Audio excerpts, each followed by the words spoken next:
How's it going, ladies and gentlemen? Mars Bars here, joining you on the mic here for some more Smash Ultimate action here at the Guildhouse for weekly 205.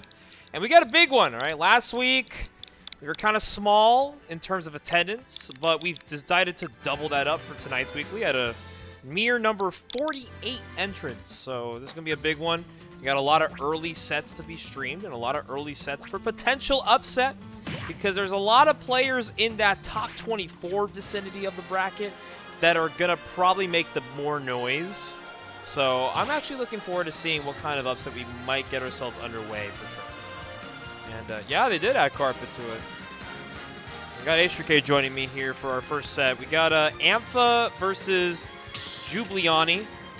So of course, for those who know, Ampha has been mainstay Bayonetta, who has been competing pretty often, reciting and representing UC Berkeley as they came in force today at 12 people. There's a quarter of this bracket is a Berkeley student. And the reason why they're doing it is because one of their competitors, Gorm, who's from France, is actually going to be leaving for the year to go back home. So they wanted to at least give him one Guildhouse run. Hey, let's go. That's hype. So if you see a Gorm in your bracket path, just know he's a French player who plays Brawler and Pikachu. Hey, dude, those French players, they're scary, man. They're scary at the game. They're scary at the game, bro. They play a completely different game over there. Yes, they do. And speaking of completely different game, our first set of the night is Puff Mayo. Now I've had, obviously, I go for it. I've definitely had my fair share of how this matchup goes. It's not fun. It's not easy. And definitely Ampha has a lot of experience in this matchup, not only fighting me, but a fellow Berkeley student also in bracket, Investigation, who is actually the local Jigglypuff that competes and is also a TO. So he does all the cool stuff for him. But I think this is going to be a matchup that's going to bring Ampha right at home. So it's really going to be up to Jubliani to kind of figure out the punish game here on a lot of Bayo combos. And there we go! The old reliable. But do you get out of here for free? Oh, not at all. That is the mainstay of the game. You know, you sometimes get a rest punish off some of these Bayonetta combos because they do take a while to reach one side or the other. This Puff is very floaty. But at the same time, it's pretty difficult for Jigglypuff to do anything else besides that, really. But Jubliani putting up a pretty good fight here. Not totally out of it. All right, already kind of let loose the secret weapon, which was pulling a rest. And I think that might not quite. This next, oh no, I think that might be it. That is gonna do it. All right, well, game one goes to Ampha. It's Puff Bayo, okay? I was gone for 30 seconds. What is this? Yeah, Jubliani only took a stock off resting and disadvantage. The classic, right? Oh, yeah. Some Bayo combos are just not true, so you got to test the Bayo player. Are you tight with your combos? True. But unfortunately, that's the only stock Jubliani was able to get, so now they're down 1-0. And I was talking about it, Ampha's pretty experienced in the Puff matchup playing me, and as well as their fellow student from Berkeley, Investigation. There's another Jigglypuff. So we actually have two Puffs in this bracket without me or a Muck in the bracket. Wow. So we got some Puffs. We got Puffs. No guy got Puffs. We got Puffs. They may not be having a good time, though. But I think they're going to have to do a little bit more than press the down B. Hey, they knew what they got into. Yeah. Okay, not killing. Yeah, Jubliani definitely trying their very best right now to kind of get something going, but... Oh, this will kill, though. This will kill. What? Oh, he didn't have the jump. He didn't have the jump. He burnt it there. That would have definitely killed right there at that percent. Oh, no tag. Ooh, the no tag. The no tag is scary. You know what time it is when you miss a tag. Exactly. Could just lose the stock for it. But luckily for Ampha, missing a tech has not been punished at all so far this set. This is Whiff City right here. What is going on? What? Oh! The random F smash in neutral. We gotta love it. I can't believe I have to cast the first set of the night. It's a Jigglypuff getting owned. No, not like this. Wait. Oh my gosh. Oh, again. He was waiting for it. I think Ampha's just like, okay, you've done it once. I think you're going to do it again. Oh, but no, this time you're done. Oh, yeah. Well, that is just, you know, this matchup, I always preach that it's bad, but there's actually a reality where this matchup can be a little more even than it should be. Oh. Problem is, if you are Jigglypuff and you are willing to kind of be a little holding in on some of these Bayo combos, you are. Oh, that's it. Kind of just asking yourself to see yourself out of here. So. Dang, they're just laughing. Just like, stop. There's not much you can really say about this matchup other than you tried. You tried. You gave it a shot. Hey, man. Only spreading my my belief that matchup is terrible. I hope Ampha's looking at this. You asshole. You've done this to many Jigglypuffs in your life. How could you do it to another one? You sleep well at night, Ampha? You sleep well at night? You sleep well at night? No, you popped the balloon pretty quickly? Come on, man. All right, but that was our first one of the night. But, of course, we talked about 48 people have entered tonight. 48 people. Including yourself. Yeah. And pretty top-heavy, of course. And that's, like, not even a crazy thing to say. Is we're kind of close to that winter break. You know, the students are getting out, finals are wrapping up. That is very true. I can only imagine that next week might even be even bigger. Yes. So we got, Luis is here, Show's here, H3K's here. You know, we also got old reliable Pure Salt, who's been kind of slowly creeping himself back into activity. And then, of course, you got the regulars. You got Twan, you got Napster, you got Alsoda, you got Skeletal, you got Mudskip, Skylock, Gust, Honda, and so many strong players. Wow. It's a tough one. I think there's a lot of players that have potential to make a fat run. But at the same time, loser's bracket is very unforgiving. So the best thing you should probably tell yourself is don't lose. I don't care who it is. If you're fighting Luis round 1, I'm sorry. You gotta win. You gotta win. Losers is not any better. Hey, I know we said 48 people, but when we said 48, we meant 48. This is a perfect 48 bracket right here. No Love DQs, it. No DQs, no nothing. That's great. Love to see it. Okay. So next on stream, we're gonna be getting another floaty, but not a puff. We're getting a Kirby, and that is by the tag of YBG Don, aka BDJ. Oh shoot! So getting BDJ on the stream here. He's gonna go up against another Berkeley student, which I hope he doesn't feel too bad about fighting BDJ. It's gonna be Kevin, Mr. Wonderful, which is aka the guy Spy Kids, Jake himself. Hey. Jake, of course. Actually, he just graduated from Berkeley. He's actually been working in a research lab, so he's been taking a lot of time away from competing, but he's been active in the NorCal scene as a panelist. He's actually one of our PR panelists who created the new algorithm for our PR. Oh. So obviously, once in a while, when he feels like he has the ability to, he might as well sign up for bracket if he wants. You know what? I could see him in a lab coat. You can? Yeah, I can see him in a lab. I can see him in a lab coat. He cooked up that algorithm, bro. Cooked up that algorithm. Last few PRs have been. What was that? Oh, you have a set? I have a set. Okay. Okay. I will see y'all right after my set. Has to lead, but yeah, going back to the set. Jake plays Palu and Wii Fit Trainer. Kind of curious to see where he wants to go against Kirby, because obviously Palutena is a tough one. But I'm down to see if maybe the Wii Fit Trainer comes out, or perhaps Jake gives another character a try.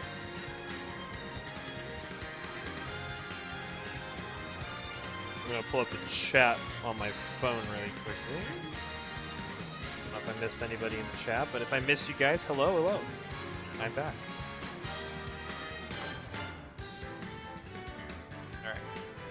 So I'm going to assume Wii Fit Trainer will come out game 1. I won't be surprised if Palu comes out, but unfortunately, Kirby's love that matchup. I think most Kirby players can agree it's starting to become more of a universal winning matchup. Mostly because we've seen Jaja do really well into some Palus, and then, of course, a lot of local Kirby's as well. But I'm down to see the Jake Wii Fit for the one time. Maybe even the Jake Rob. Why not? Bring back the Jake Rob. Am I right, Deshaun? Should bring back the Jake Rob. The Jake Rob would be perfect for this situation. All right, let's see what character we get from Jake. It's going to be the Palu. Okay, we're going to go to the Palu first. Let's see how this goes. Of course, Jake hasn't really competed as often. But, of course, BDJ is somebody who's slowly kind of bringing himself back into the action here in NorCal. He's been recently coming out to more tournaments, actually snagging a bracket victory down in Santa Cruz at Slug It Out 5. taking one home. So he's been able to kind of regain a little bit of his confidence back from the past that he has once had in this region. And he's going to try really level things going here with a nice 0-60 off rip here off of the Palutena. Now, of course, we talk about Luis's Palu and how Rob was a character he picked up mostly as a counter pick for Kirby, but also just understanding that Rob is a pretty good and strong character. So it didn't hurt for him to kind of like, you know, learn him, really get into the mojo of that. But you can't really doubt Mr. Wonderful because he can sometimes surprise you. So BDJ does have him off the stage here, so it's going to be a stock. It, in fact, will be on the ledge trump. It seemed like a ledge trump, or maybe just caught the jump off of ledge. Either way, YBG Dawn is going to be able to secure himself the first stock and maybe catch even more percent here. Oh yeah, or the youngling. Don't forget about the youngling. Okay. On the dash attack here. And YBG Dawn is just obviously, he's just going to take in all the straight hits he can. Because it is kind of tough for Palu to hit Kirby. The reason why this matchup is so tough for the Palus is because a lot of her aerial game kind of depends on taller bodies. And of course, Kirby, a lot more smaller and stubby, kind of hard to hit with some of these aerials, especially in just raw nooch. But sometimes, if you space your hits correctly, you might be able to catch him lacking in the verticality. So we will be seeing a stock for Jake, and he's actually racking up some more damage here. 51 already on this curb. He might be able to make this interesting for the chat back home. It's only winners round 1, folks. The action just started. Things can get a lot crazier, but a dash attack from Kirby, absolutely, especially at that high percent, it's gonna do it. But you gotta give it up though to Jake. Mr. Wonderful is somebody who has contributed so much to the NorCal scene in recency. Literally, he's been a TO, he's a panelist, he drew up an algorithm for your PR, and he plays the game. He's not just some guy who just hides behind the numbers. He also picks up the sticks. It sometimes gives you a little taste of what Mr. Wonderful really is all about. I mean, we're not on Shark Tank, but he can tell you a thing or two about some business choices. And that is he's going to choose to maybe bring this to a final stock situation. See it, rapid jabs, and we're going to see it. And Mr. Wonderful brings it to a last stock game just like that. The question is, can he clutch? Nice, good spacing coming out here from Jake. Tech chase, gonna try and catch him across the world. Not gonna get much. What a dash back into the grab, but the up tilt just barely missing the jump. And now YBG Dawn is gonna maybe perhaps look for a chance to get himself in this first game. He's got him off the stage. A strong back air could do it. But sending him the other way, he's living, but 114. Scary damage can be applied for both sides. But with grab, down throw. Good DI there from BDJ. Oh my god, down throw? Oh, and he gets hit with the soft nair. Recovers to ledge, or the platform. He's living, but he's only got one hit to play with, and the forward air is going to find his way in, and BDJ barely surviving game number 1. What a very fire winners round 1. Holy. What a very strong set to be having. We had a strong round 1 pretty much at any local you go to NorCal nowadays. When you get these kind of winners round 1s that make you kind of sweat off the rip, it kind of benefits both players to kind of get back on their turbo, you know what I'm saying? Like, I mean, obviously, Jake really taking a deep breath here. He really wants to take this set. I think if there's anybody in this region that Jake has definitely mentioned about hopefully keeping it close with, it's BDJ. BDJ is a player, he feels confident that despite the matchup, he can definitely make it work.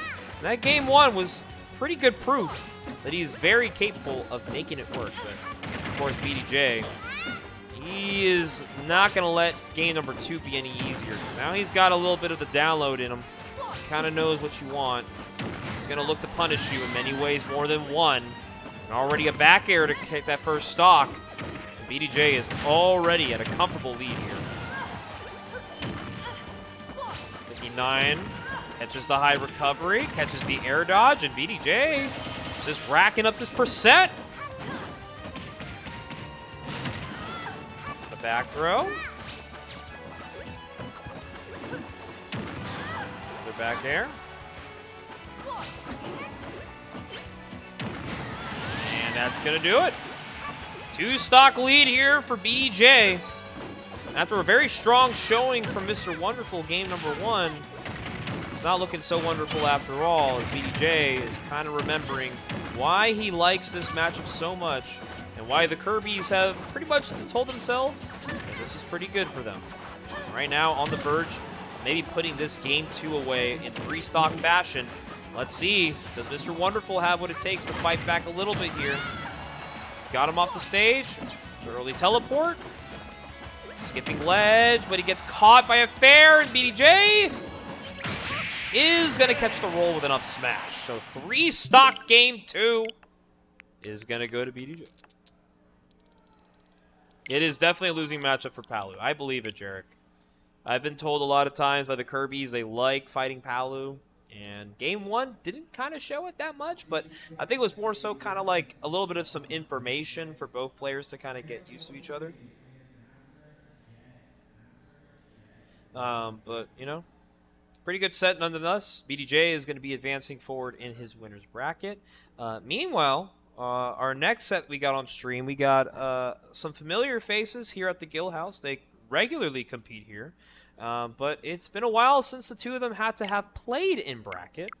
And we're going to be getting NorCal's finest Rosalina and Luma, Napster, up against Jet. In another infamous matchup that Napster can tell you himself, knowing that he's had to compete in this region with relatively 3 active Belmonts at a time, it's not so much fun for the guy. But overall, these two have had a very lasting set history with each other. Hello, I'm back. meo2k will be back on the mic here. So it will be kind of interesting to see how Jet progresses into this one. He did have to fight Gare Bear round 1, so he kind of got a Luigi out of his way. Now he's got Rosa. So most Belmonts would hate their bracket path at most tournaments they go to. I think so far Jet has a pretty solid draw. I think this is pretty solid. Yeah, it's a pretty solid draw for Jet. I mean, edge guarding wise or recovering wise, it's not the best, but I think it goes back and forth. It's pretty back and forth. This is one of Nabil's least exciting sets to have to play, matchup-wise. I mean, if you're playing Belmont, it's anybody's least exciting. Yeah. you might get hit by a couple of, you know, holy waters. You might get hit by an up B. You might get hit by a bunch of aerials, but at the end of the day, you get one hit and you get one chance. You get one chance and it's done. GG, shake my hand, Belmont. So we're gonna get Simon and Rosa, small battlefield game number 1. Okay, and you already know he already started with the I don't know what that down B is called actually, the absorbing move, but like it's like constellation something like that. It just gets rid of projectiles, and wow, Luma already gone within like the first 3 seconds. Dream start here for Jet. What can you do with it? Yeah, this is kind of the idea, right? Like Simon. Both the Belmonts, they're pretty good at being able to whiff punish a lot of things that are hit on shield, right? That up B comes out relatively quick. It's kind of hard to punish at times. And it has invincibility in the start for some reason. So, honestly, this is beneficial for Jet, because if Napster is willing to kind of just throw out hits on the shield... Okay, good reaction there from Nabil, DIing out so he doesn't get up B and cheese like pretty early. I can't say I like what I'm seeing right now from Jet. I feel like he's sticking too much in shield right now. He's not putting up the pressure just like that. I mean, I feel like you got to just be spacing out a little bit more with that whip. There you go. There you go. Now you got him in the corner. Holy water, you already know. You already know the vibes. Dang, nice patience here from Nabil, just maneuvering around with that floatiness to not get hit with anything. Oh. Yeah, he's just looking for maybe a strong smash attack here to really put it away, but a lot of these uppercuts that Jet's going to be throwing at Rose's direction is kind of just to have to throw Napster off course. No. When he missed that whip, I knew. But when you're off stage like that, Napster is kind of looking for a down air, and he does find it. 183 though. Anything will kill here. Yeah. There you go. Yeah, just a little back air. So we're trading stocks, but now this is where the offstage game gets scary. Yeah, you don't want to be off stage right now. Not at this early. Okay. Random uppy there. I don't think he meant to do that. Waited for the holy cross. Doesn't cost a stock yet, but it will regain a grab. Back into neutral here, center stage. Jess is looking to get in, right? Because Napster, of course, if there's any player that has Belmont experience, it's anyone from NorCal. So true. If you got to fight Belmont, it's like, all right, I know what to do. I know how to deal with you. Just don't be annoying. Forward air. Interesting. Okay, nice. Nice edge guard there from Adria. I didn't know Nair into forward air was connected, but it makes sense. Forward air does go pretty high up. Wow. Just barely. Napster did not flinch. No. Okay. That I would have been upset if that killed. Maybe if it was the back air, that definitely would have killed. Still, Jet, not letting this lead get to him. He's playing this very, very well. He's got him at ledge. Wait, what? What? That was a weird. What? Holy Water's not supposed to do that. Yeah. Supposed to hit the opponent, not me. Okay, good ledge trap here from Jed, just kind of keeping Napster at ledge here, but how do you deal with him?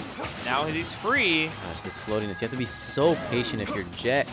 Okay, nice. Knows that Luma is gonna be attacking when you see that up B. If you see a Rosalina go over the ledge, you just be ready for Luma. Oh my gosh, that's it, yeah. Caught the jump right there. All it takes is one minor mistake, and it will cost you the stock. And Napster, of course, is a player who loves to cash in those reversals. So if you do try to get a little ahead of yourself, Napster is almost quite literally ready for all of those opportunities. Dang, yeah. Alright, we're going to go into game number 2, though. Jet does have a Mega Man secondary, but he's going to stick with the Belmont. Gosh, I don't know if Mega Man's is Mega Man slightly better into Rose? I would assume so. Yeah, I would say so. I would say a little bit. I think they're a lot better at baiting out the projectiles and actually getting the hit after that. Yeah. When Belmont throws out a projectile, I feel like they have to really commit to that projectile. In terms of Mega Man, can just like throw it out from a distance and he has no lag, so he can kind of like approach you with it. Yeah. So I think that's Mega Man does so much better in this matchup. Plus recovery, I think would be a little bit better, just a little bit better. All right, well, right now, Napster is trying to think of ways to maybe edge guard this Belmont right now. Oh, no. Get back. No. That's it. That was... That's just it. Dang. Yeah, not even going to bother attempting to make it back to ledge, knowing that Napster is quite literally going to be on the money with that. Yeah, I think that was a smart move to make, especially when he realized that Luma was not on stage. Yeah. Just like, I'm not going to give him the time to respawn Luma. Let me just get back into it.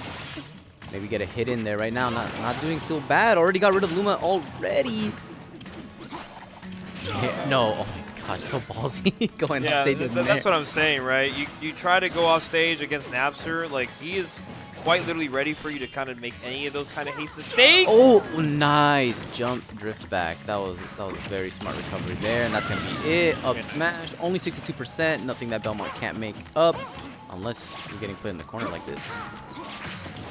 Okay, look at that movement. Oh, there we go. This is the kind of movement you have to have against Rosa. You can't show fear. You can't be stuck in shield because she thrives on that. Going in the spin cycle right now with a lot of these like spaced aerials. Actually just bringing it right back percent-wise. And now Napster kind of having to dig deep right now because Jet's starting to figure it out in neutral. Oh, he definitely is.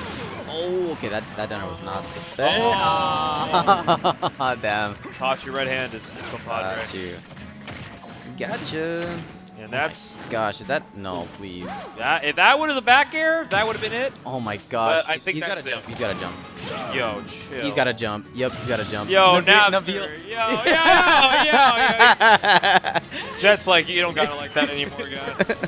Come on, man. I love how he looked over. He's like, come on, bro. Come on, bro. You thought I was gonna get hit by that? You really What thought? year is this? Yo, imagine. Okay, if Jet takes the game because of that mistake from That'd be Napster, this will be hilarious. Imagine leaving the set for that. Hey man, you go for glory and then all of a sudden you gotta play another game. Oh, look at that. Jet playing a lot more confident now. He knows that he's a dead man walking right now. He should have lost that stock right there. He's gonna make the most of it. He's gonna play like there's no tomorrow. Come on, what do you got here? Oh, that's it. Oh no. Went for down smash. Down smash. I thought. Oh, but you're off the stage. Oh. Okay. Come on, I gotta see something here. No. Oh no, that was the perfect opportunity for a punish. Oh my goodness. Oh no, now you got. Okay, nice bait here. What Oh. a catch. Has the holy water in hand. Oh. You're fine though. Oh no, that's it. That's it. Yeah. Oh my gosh. All right, well, almost clutching it out, but Napster is going to at least seal the deal there. And even with the, we try to do it for the fans, but at the end of the day, you still got to win the bracket set. Right. So that's going to be it for the set. Napster moving on to winners round 3. Jet moving down to losers, but of course, not a matchup that we are unfamiliar with, that's for sure. And I think Napster is definitely proving that, okay, he's comfortable in these like last hit scenarios against Belmont. And he's going to be able to cash it in. Oh, definitely. He's so calm and collected when it comes to those last hits. Got some minor upsets in the winners, though. We have Rove over Elemental Cow, which is a pretty solid win, round 1 upset. Stu over Rish. That's Terry Ridley, by the way. And then you got Frosty Freeze over Investigation. That's Pokemon Trainer over Puff. Is Fletchling over Leonidas an upset? Fletchling over Leonidas is not. No. Okay. But what is an upset is Summit Sun over Skylock. Ooh. In winners round 2. So now Napster will be fighting against Summit Sun, who I believe plays Rob. So we got Summit Sun the Rob. We got Yogi the Rob. We got There's 3 Robs in HDK winners the already. Rob. And if And you if count you throw in- Luis, there's yeah, 4. there's 4. Oh my gosh, you can't escape it. You can't. You can't escape it anyway. It's inescapable.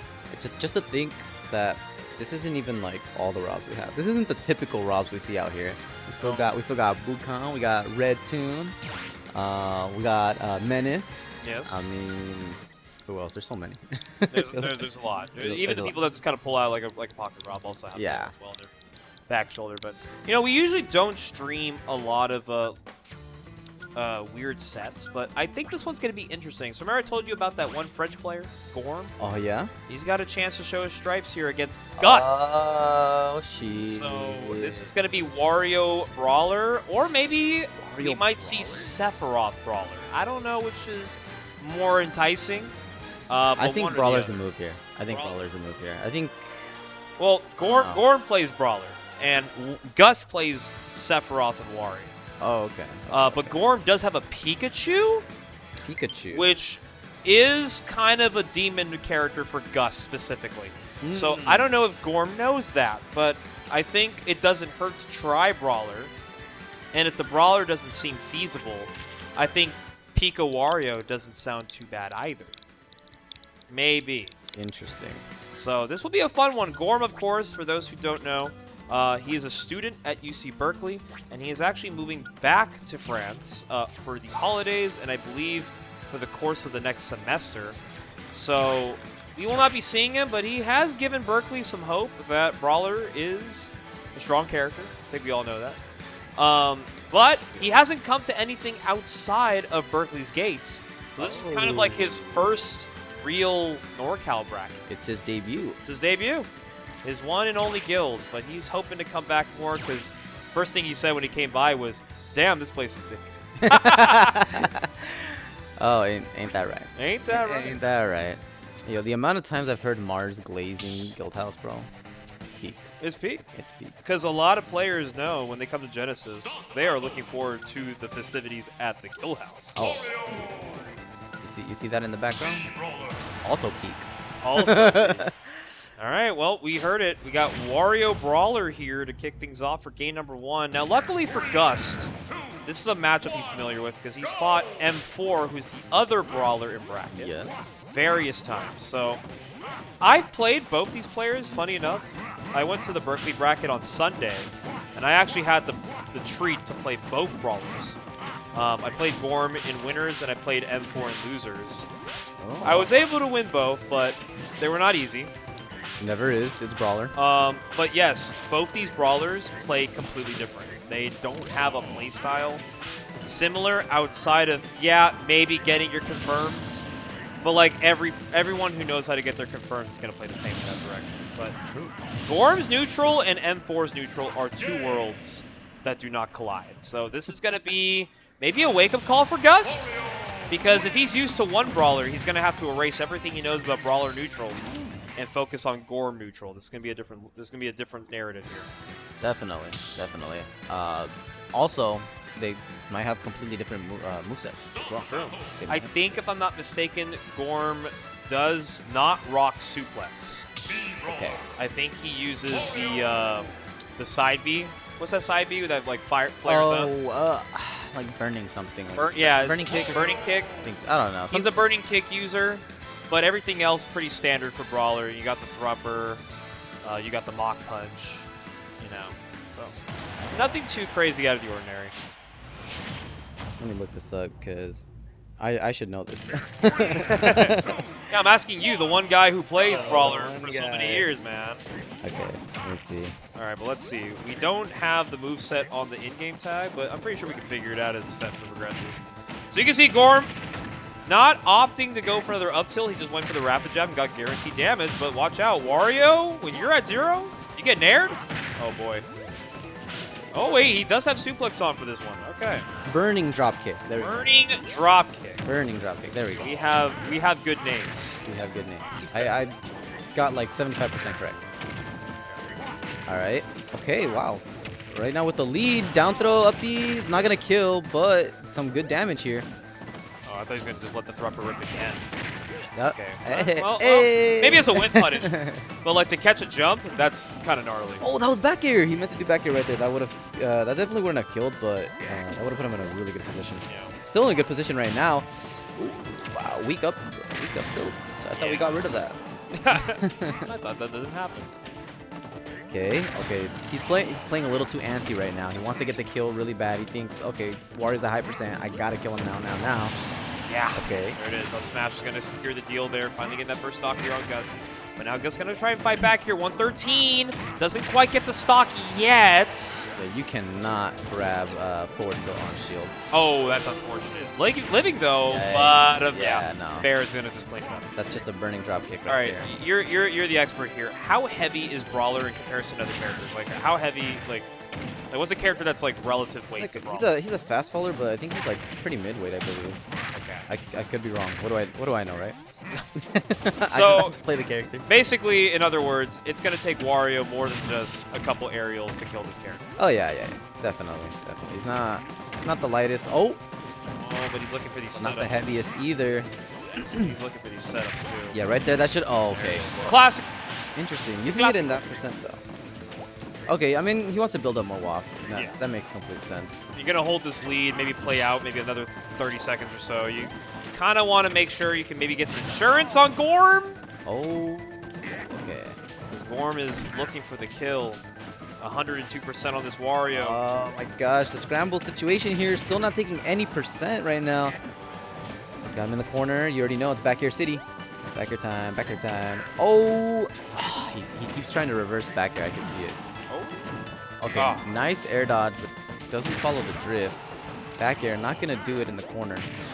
Okay, Nair? Oh, interesting. Okay. And Brawler Nair getting the kill? That's a rarity. I don't think I ever see that ever thrown out to kill. To kill, yeah. I think that was just a little bit of also not the best DI. But that's what's so good about it. It's so fast. It's so fast. Big damage for Gust, though. 62? Oh, wait. We got a suplex, though. There is no burning drop kick. Yeah, this is suplex. So he actually did switch it up for this set. Okay, I like that. I think it's pretty good in this matchup. Yeah. Like, especially if you condition your opponent to shield a lot. Because you're just spamming moves. It's a free 20. Oh, it's a free... Yeah, exactly. That's gnarly damage. That's a combo for some Or a people. command grab. Yeah, exactly. For Sheik, that's the entire game. Oh, wait, we get a grab on down throw. Knows how to DI. That kickflip was a little scary, though. Oh, he didn't get the right angle on that up air. Down tilt, not going to do it. Okay. But this is scary. Oh. This will brawl it. Ah! Little slap to the head. Little slap. Gust surviving that first game. So, yeah, you get a little taste of what the French can do with the Brawler, huh? Hey. Hey, love it, bro. So it's a little different, right? Like, you don't really see Gorm going necessarily for the bread and butter that kills, right? No down throw thruppers. He does go for them, but it's not like in the top of his head. He's just looking to outbox you a lot of the times. And I think that works to a point. Against Wario, though, you kind of want to get him to that window where you can just get the kill, right? You don't want to have to think too much about it. Right. Well, we do have game number 2, though, and Gust, of course, has been doing extremely well in recent brackets as well, actually just coming off of a second-place finish from last night's youth net. So, Ooh. I mean, he's always been putting in the work. I mean, he's one of those guys who are probably a contender for this season's PR, and he's got the results, he's got the wins, and not to mention, he's got the style to do it. Hey, love to see it, man. Love to see Gust putting in the work right now. Yeah. Oh, like right now, not letting Gorm get in at all. Yeah. Okay. Oh, dang. See, when I see moves like that, when I see weak hit of Nair miss, it's like, man, he could have died right there. That could have been the stock. Oh, wow. Jab 1, maybe looking for an air dodge, but to get the chop instead. Oh, nice. Going very low. Okay. Oh, my gosh. No lock, no nothing.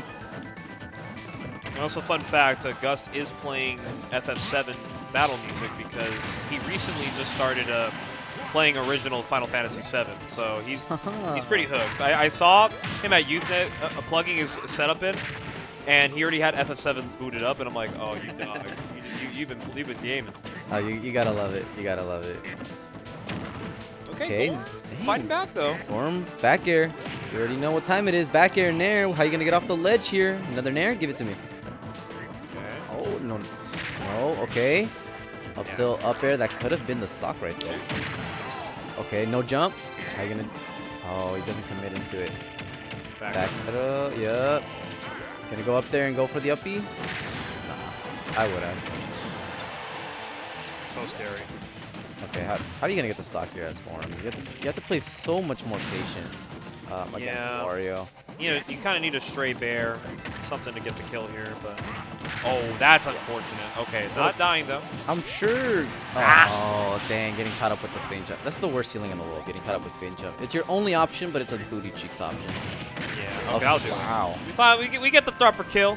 Gotta let him know. We still got that on our toolkit. I gotta see Gorm go for more flashing Mach Punch. He has to have it, or else he would have just shot out a shot put by now. But I gotta see. Okay.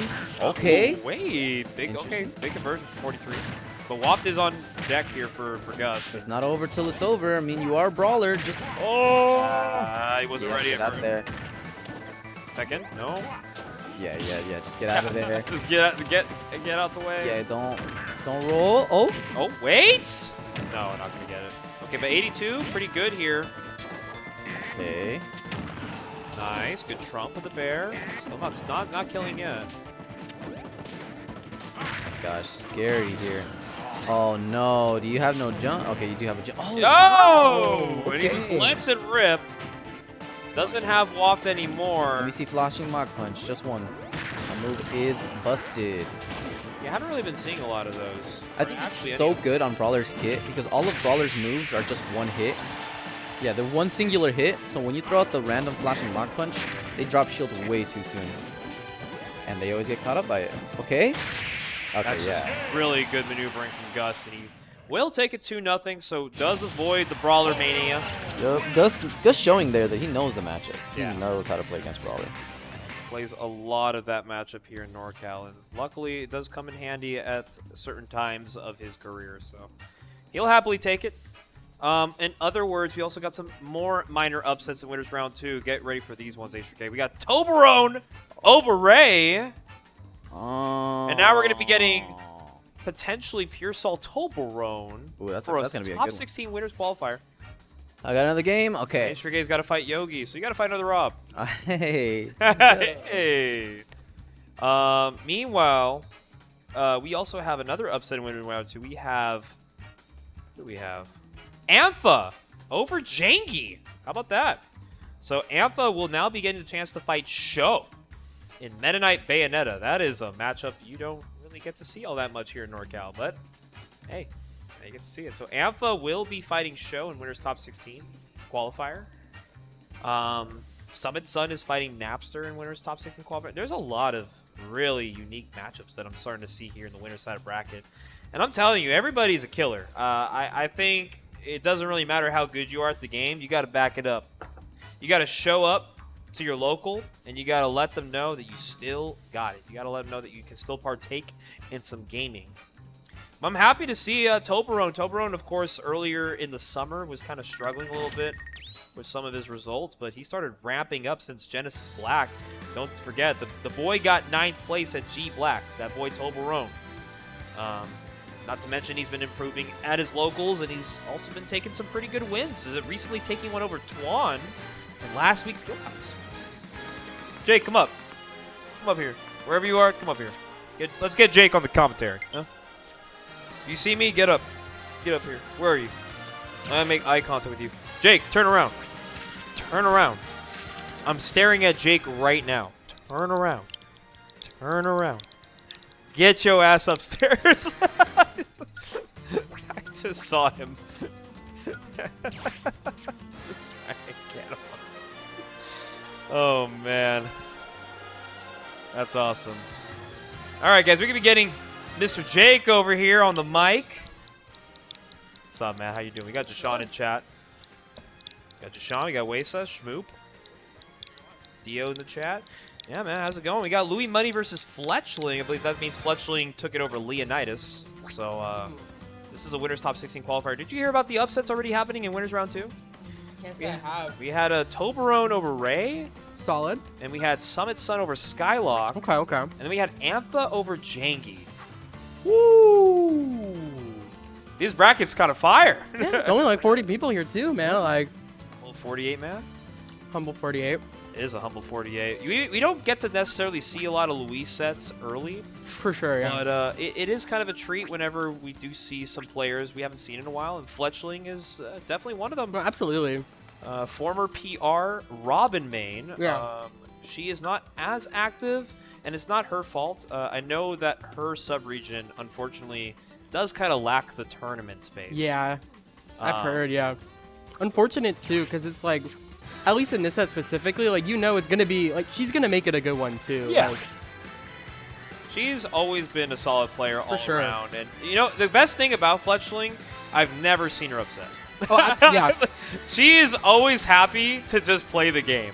Yeah, that's great. Happy to be here. It's like, honestly, more people can learn from that. I'm going to be I honest. think a lot of people can learn with that mentality. Yeah. Because, you know, she's already been ranked in the region. She's shown she could beat some really solid players. And she does it with Robin. You know, this is a character Crazy, that man. is starting to get a little more hype now. Now we've been kind of seeing Leaf kind of popping off. Oh, for you know, sure. in Japan. But even our local Robins here in North America, they're starting to make a little bit of a name of themselves. So, Took him a few years, but, like, yeah, better late than never, I guess. true. The Robin player base is now realizing we can do it, but it's going to take a lot of work. But we're totally down. Of course, of course. But, you know, we don't have to deal with Luis's Palu or Rob. It's going to be the Captain Falcon, which did win the weekly last week. Oh, I'm not aware of that. Yeah. So the Captain Falcon was kind of coming out in full throttle last week. Kind of interested to see how this matchup goes, though. No, for sure.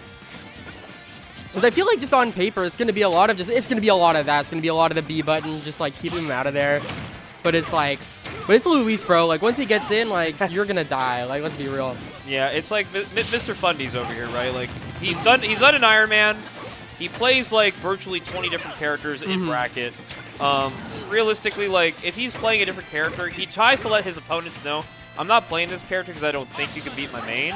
I'm playing this character because I want to, and I'm still going to try as hard as I can to beat you with this character. No, absolutely. It's never like sandbagging the sandbag. Like, yeah. Don't sandbag the sandbag, because then you'll just look down. Yeah. We've seen it happen before. It's not pretty. Yeah, it's not worth the ego. Like, just play, man. Just play the game, man. Exactly. You came here to win. How about you just try and do that? Okay, but right now, Fletchling keeping it kind of close. Oh, absolutely. Pretty much even at this point. Oh, but yeah, you have to be so ready for those.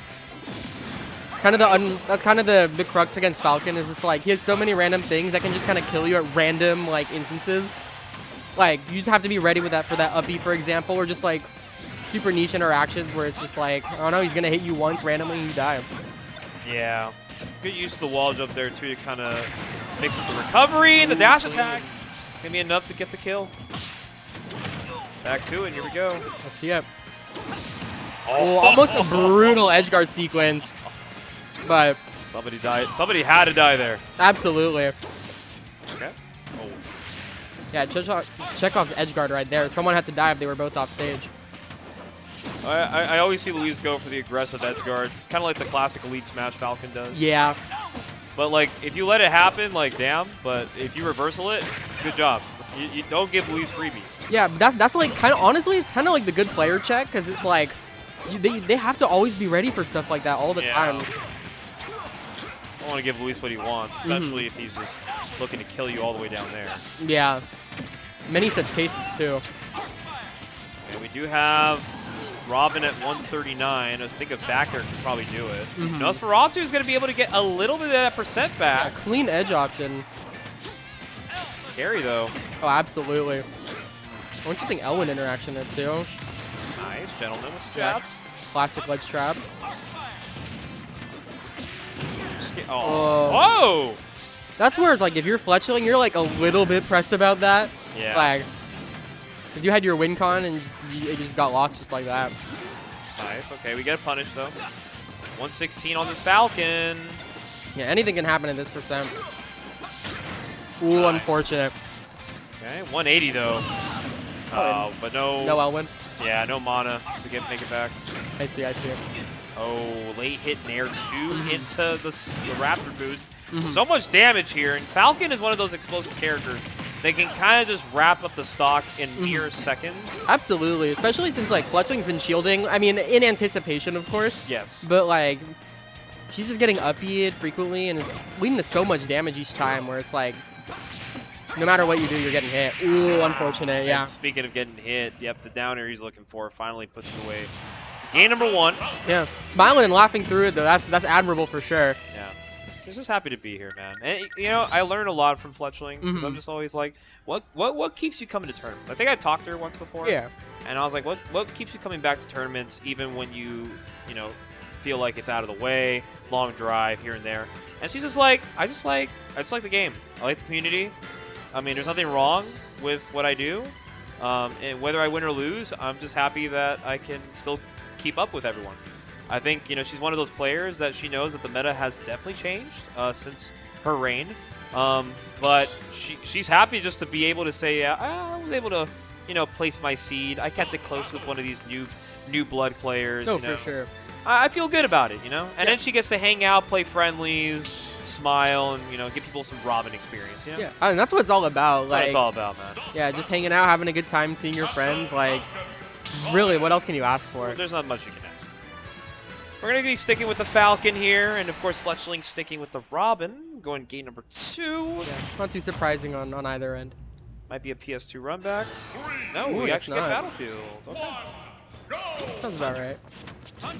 So this is a matchup, obviously, I don't get to see all that often, because in the one Robin I do get to see every single day is Wesa. Hi, Wesa. I know you're in chat. But not a lot of Falcon representation. Absolutely not. We do have Fire, who recently did have a pretty good run at YouthNet. Oh, interesting. Okay. How'd that go?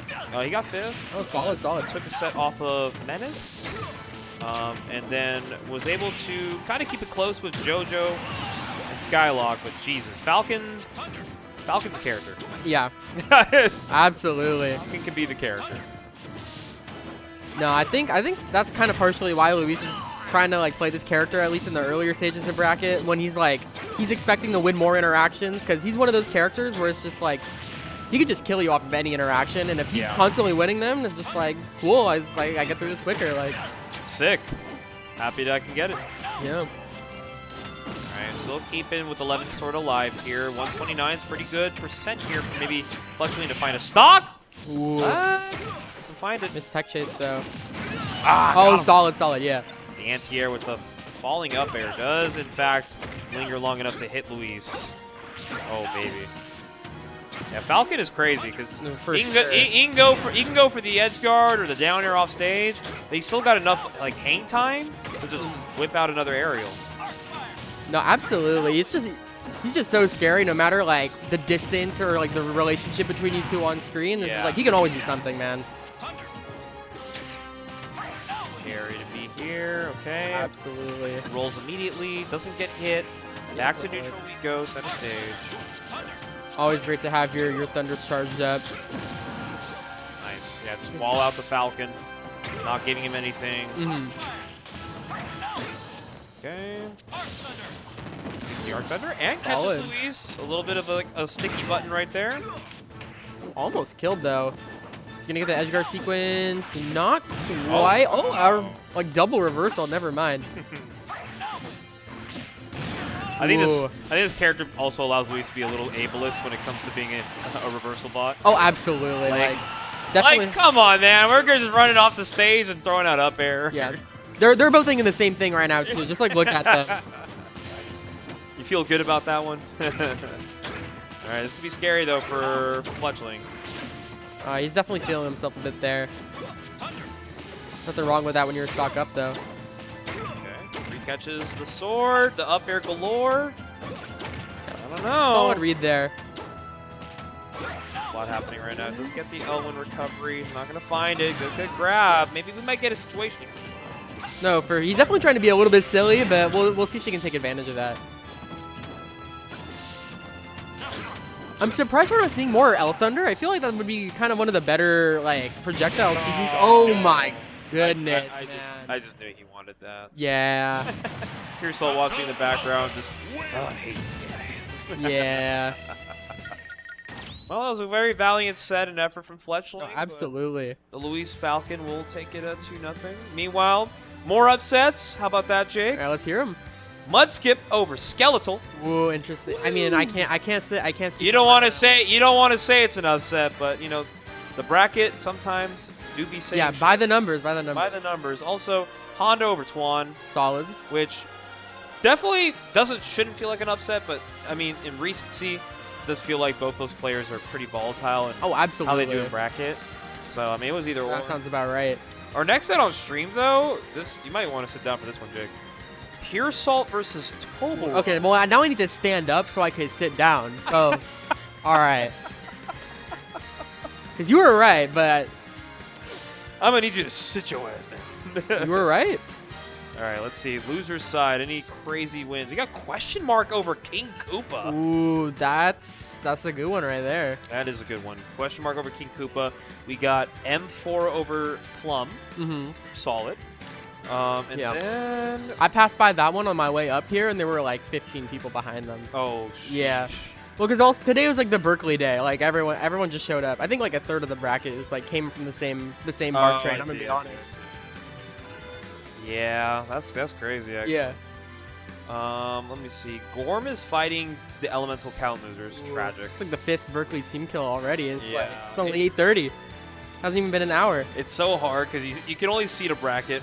Oh, absolutely. With 12 Berkeley players, and it's like you guys are all relatively like in the same area, minus like maybe like 1 or 2 players. No, in for the sure. outlier. But it's like, damn, if the seeding doesn't go as it should, it just becomes hell. No, for sure. it's just kind of comical. It's like spending the time and the money to get here just to play the same people that you can play like a 5-minute walk from your house. Yeah, not to mention my boy Investigation. I lost a Pokemon trainer in Mewtwo. Hey man, I lose to them too. I mean, I don't blame you. I don't.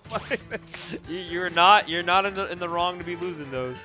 But some of these losers qualifiers for top 16 are kind of crazy. We got Skeletal Skylock for losers top 16 qualifier. That is. Yeah, that's a bit dire. It's a little dire.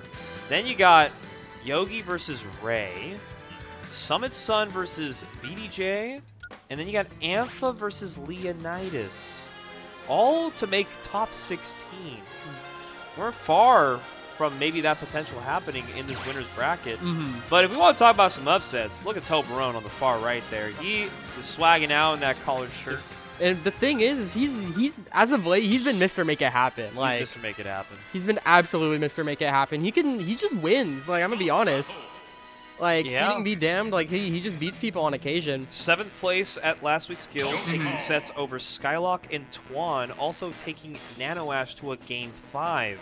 So the kid has all the potential and skill to make it happen. Absolutely. But now, this is definitely the litmus test of NorCal. How well do you know Pure Salt, not Donkey Kong. We don't care about Donkey Kong Yoshi. Two different beasts. This is Pure Salt versus Toblerone. Same animal, different beast. It really is. Right. Here we go. Right off the rip, Toblerone already starting off pretty strong with these aerials, contesting with the back air wall thing. Yeah, I feel like if you're Toblerone, like in this specific like player matchup, like you just want to kill him, man. He's got a little ahead of himself. Yeah. And that's the thing that Pure Salt's really good at. He'll scope out a lot of these greedy options from his opponents, and he'll make him pay. Oh yeah, he'll be greedy right back. Yeah, he's like, oh, you want to do that? Sure. I mean, I'll just kill you right here. Like, look at that. Took the jump. You're dead. Yeah, You're dead. He just has this uncanny ability to just like do stuff like that no one else does. Like no one else in this region can do stuff like that unless there's like a giant like player gap. It's insane, right? No, it's uncanny. We know Pure Salt obviously been away from the game like actively for a while, but he did come back to a guild like about 2 weeks ago, 3 weeks ago, and he got third. Oh, interesting. So he still got it. But the way he plays Donkey Kong, some people might describe it in words I'm not allowed to say on stream. But you can kind of get the picture. Oh, absolutely. I've thought those same words myself on occasion, but on occasion. Well, usually when I'm the one playing. Yeah, like, oh, this guy really did that. Yeah. Okay, but Toblerone's fighting back here. Oh, for sure. Be high spirits. Oh, that could be it. So close. Honestly, super impressive that he's able to like bring it back when it was like 2 stocks gone in the span of like 45 seconds. Wait, but Toblerone bringing it right back with 2 stocks of his own. He's at 103 though. How long does this comeback have the ability to stay alive? He's at 103, but like let's be honest, the percents do not matter when it's this player on the other side. Like, yeah, everything is skill percent. Oh, that's just scary, yeah. So, despite the early stocks, on average 40% taken away from Pure Salt, Toblerone still managed to bring it to practically last stock, last hit. Yeah, think about it. That was super impressive. So this is definitely not out of the realm of possibility for Toblerone to make happen. Now he realizes, okay, Pure Salt knows how to punish Yoshi. Yeah. Yeah, I don't know how familiar Toblerone is with Pure Salt's game, but like... Probably not at all. If not at all, then that was still super impressive. That's still pretty good. Yeah, to bring it to where it was, like, depending on how fast he can, like, learn and adapt quickly, like, we'll just see how well he adapts. We bring it back to the stage. Obviously, it's not the stage's fault. It's my fault. I should never die at 30% for simply jumping in front of Donkey Kong. Surely. Okay. But of course, Pure Salt's so good playing in the defensive end. He's had his fair share of explanations of why he hates certain losing matchups. And he'll tell you from firsthand. He's like, yeah, man, like I really hate fighting Game & Watch. I hate fighting Yoshi. I hate fighting Rob. But he makes these matchups seem so doable when he plays them. No, for sure. There's a lot of it is not even playing the matchup. It's playing the other person. Yeah, and that's going to probably be a stock here. Ooh, yeah. Unfortunate down tilt right there to take it out. It's a 3rd stock taken away from Toblerone on act of wasting the resources. Pure Salt's doing it pretty much efficiently. On average, taking a stock sub 80%. Oh, man. Yeah, this is when the wake-up call really starts beginning. Oh, yeah, that takes away the morale right there. Oh, yeah, look at him, bro. Like, yeah. If it ain't broke, don't fix it. That, like, triples the heart rate right there. Like, I'm going to be real. Heart is beating at, like, 100 BPM at this point. Dude, I remember it shows up in my Google Photos every so often, but it was the last time I played Pure Salt in bracket. And there was a picture of my watch at, like, 160 BPM. And I was like... It's funny, actually. That was kind of foul. It's like, yeah, this guy makes me stress. Yeah. Okay. Hopefully Toblerone doesn't fall to that like I did. And the worst part of it all, it just seems like, you know, obviously we have a lot of what-ifs and what could have been in some of these sets. Oh, absolutely. The fact that Toblerone has lost all his stocks on some very unfortunate circumstances, but still being able to bring it as close as he is? No way. Okay. Yeah, luckily Yoshi can get out of that. Oh, we just jumped into the forward smash. Yeah, shaking his head too, and that's going to be it. And Pure Salt takes it 2-0. And even Toblerone knows, he's like, okay, well, I think I may have let the anger of losing my stocks get to me. Because why am I holding in against Donkey Kong? Yeah. You know? I will say though, like between the two games, he was changing his gameplay a lot in a pretty like admirable way. He started like grabbing and command grabbing a lot more, which was working out initially, and then he just kind of started losing stocks. But what can you do? What can you do? That's the name of the game. No, exactly. Toblerone, of course, not happy, but should be pretty thankful that he still has losers to overcome. Yeah. He now gets to fight his own carpool. Question Fun. mark. So, unfortunately, that's going to happen. Skylock takes it over Skeletal. So, unfortunately, Skelly, as our top 8 seed, is out at 17th already so soon. But that's just how strong this bracket is today. Yeah. Especially at that point, it gets down to like the player matchups versus the actual like numbers. Like, there could be a difference or whatever, the like +2, +3, however you want to put it. But it's like at the end of the day, it's really about the player versus the player. Yeah. And sometimes the lower number just tends to prevail. It tends to be that way, unfortunately. But so we do have that happening. Loser's side, we do have Alsoda versus M4. So it looks like Gust was able to take it over Alsoda. Interesting. So now Gust gets to fight H3K in winners quarters. It's in winners. It's still in winners. You're still in winners. I think the last time H3K was here, his quarters was Donut, which unironically is kind of like the alter ego of Gust. So it's like, okay, well, you got the fast faller Spacey, but now you got to deal with Big Boy Wario.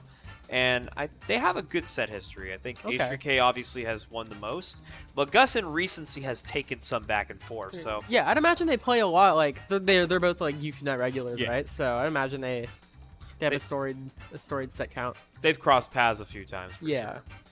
But now, speaking of crossing paths, how about we pull out the history books and see how old this matchup goes. Winners quarters, we got Show versus Napster. Meta Knight Rosa, but the two players sitting at your setup right now, these guys have been playing competitive Smash way before the Nintendo Switch was even a concept. Maybe even farther back than that as well, because Napster, of course, has been a veteran in Smash as a whole for over 15 years. Yeah. Then Show is a Brawl player too, right? And Show is a Brawl player from back when he was an adolescent. So these two just have a lot of Smash Brother experience. Oh, for sure. And it's all going to come together in a best of 3. And hey, that's fitting. That is a very fitting way. Meta Knight Rosa, though, overall, I'd probably assume it's kind of annoying for Rose. Yeah, that sounds pretty bad. So I don't know how we'll go about this, but also not to mention Show does have a Game & Watch. I mean, that doesn't sound that much better. It's not. Let's be honest. Like, I think either way, you're just gonna have to deal with the draw that's given. Oh, for sure. But this is gonna be fun. I like this. I like to see Show come out to Guild. It's always fun to see him. Obviously, his backstory is inspiring as a player and as a person. Yeah. So whenever I do see Show at like out of region events, or when I pass by him in Genesis, I'm always rooting for the guy because he's very admirable person for sure. He always keeps a smile on him. And it looks like Nabil's going Falcon. Well, I didn't catch that. Wait, guys, is this Smash 4? Are we playing Smash 4? Dude, I've only seen this past like in the hours of like midnight to 3 a.m. like on Wii Smash. Like the only time I ever get to see the Napster Falcon is when him and I play the Falcon Ditto for friendlies. I see. Trust me, this Falcon plays similar to his Rosa. Okay. But maybe good, maybe bad in some ways. We'll see what he does, because this is already looking pretty explosive. Oh, absolutely. I mean, we just have 2 explosive characters on the screen right now, so it should be expected for sure. Solid tech right there. Makes it a reversal edge guard. Ooh, yeah, I didn't have any resources. Took the jump. Okay. Yeah, I'd imagine Rosalina into Meta Knight is just not a good time. So Falcon, of course, can definitely do it. As we saw like 20 minutes ago. Yeah, actually. Luis pulling out the Falcon, letting us know, like, yeah, this character can kind of just get his way in when he wants to. So Meta Knight's a little weird because when he gets in when he wants to, he might cash you in. Yeah, I missed the final car swipe at the end, but Gonna catch the jump here. Falcon is also a very heavy character, so Shuttle Loop doesn't necessarily find a kill until maybe the triple digits here. So maybe that's what Show's looking for. He does have him at 103. Ooh, he wanted that bad too. Hey. This is exactly where you don't want to be as Nabil, because it's like Falcon as a character is like so little resources in those scenarios against like Mr. Everything. Like, Yeah. it can get dire as we just saw. All right, forward throw here. 131. Napster really wants to go off stage, but he knows the punishes that Show can muster if you whiff your edge guard. Yeah, especially against Meta Knight. It's like it's so probable to just like get reversaled and die off stage so low. Like it's impressive that Nabil's like willing to go for those edge guards. Oh, and he got the reset on the platform. Oh, doesn't matter though. Yeah, just looking for the opening here. Yeah, he got it. Gentlemen's not enough to kill. Napster just wants to at least get a stock for the fans. At this point, it's about pride. Good air dodge. Avoiding the dimensional cape. We gotta find the stock. Cornered. Oh, that's good. Whoa, crazy No, pickup. no. Yeah, Falcon's heavy. Hey! There we go, he got it. And Show even laughs it off like, okay, you got one. Yeah. You got me. Oh my god. Alright. Well, it's not a JV, but it's definitely not a good time for Napster. Yeah, man, you never know. Never know. Oh, okay. Then sometimes you do know. And they're just having a good time. Yeah. Just two old heads. Yeah. Love playing the game for what it is, and they do their things pretty much the way they want it to. So. For sure. Show will take game number 1. Let's see if Napster sticks with the Falcon though, or does he try to opt for Rosalina? Yeah, I've never thought about it. Oh, what character is Napster gonna go this game? Yeah. Now we have counter picks. Looks like he's going back to Rosa. Well, tried and true. Well, if the Falcon got a stock, so in my book, I think that's a W for me. I think if anybody is able to, make their secondary work, we may as well make it. No, for sure. All right, well now we get to play some Rosa. We saw a little bit of some Napster action earlier today against Jet. So I think the chat's pretty familiar about Napster's ability to win, but this is also one of those matchups where you got to be so careful about how Meta Knight hits you, because being a tall character, but you're also a little buoyant. Yeah. Kind of helps Meta Knight kind of get you off the top pretty quick. Yeah, just the worst of both worlds for Rosalina in that regard. Yeah. Oh. So ballsy with that too. I hate that. And the ability to do that and be like, okay, you got it. I'm gonna go back to stage. Let's get the Luma out of here. Okay. Yeah, get the cheater off the screen. Child's the spawn of Satan. Okay. Another forward air there. Doesn't get the full hit. Oh, almost some Luma robbage. Not quite. Off the stage. How do you recover? Very carefully. Oh, just a little overestimating, but an up smash call out. Yeah. Despite like still dying at the ledge there, these recoveries are super impressive, I'll say. Yeah. Nice. Okay, Master. Off the stage.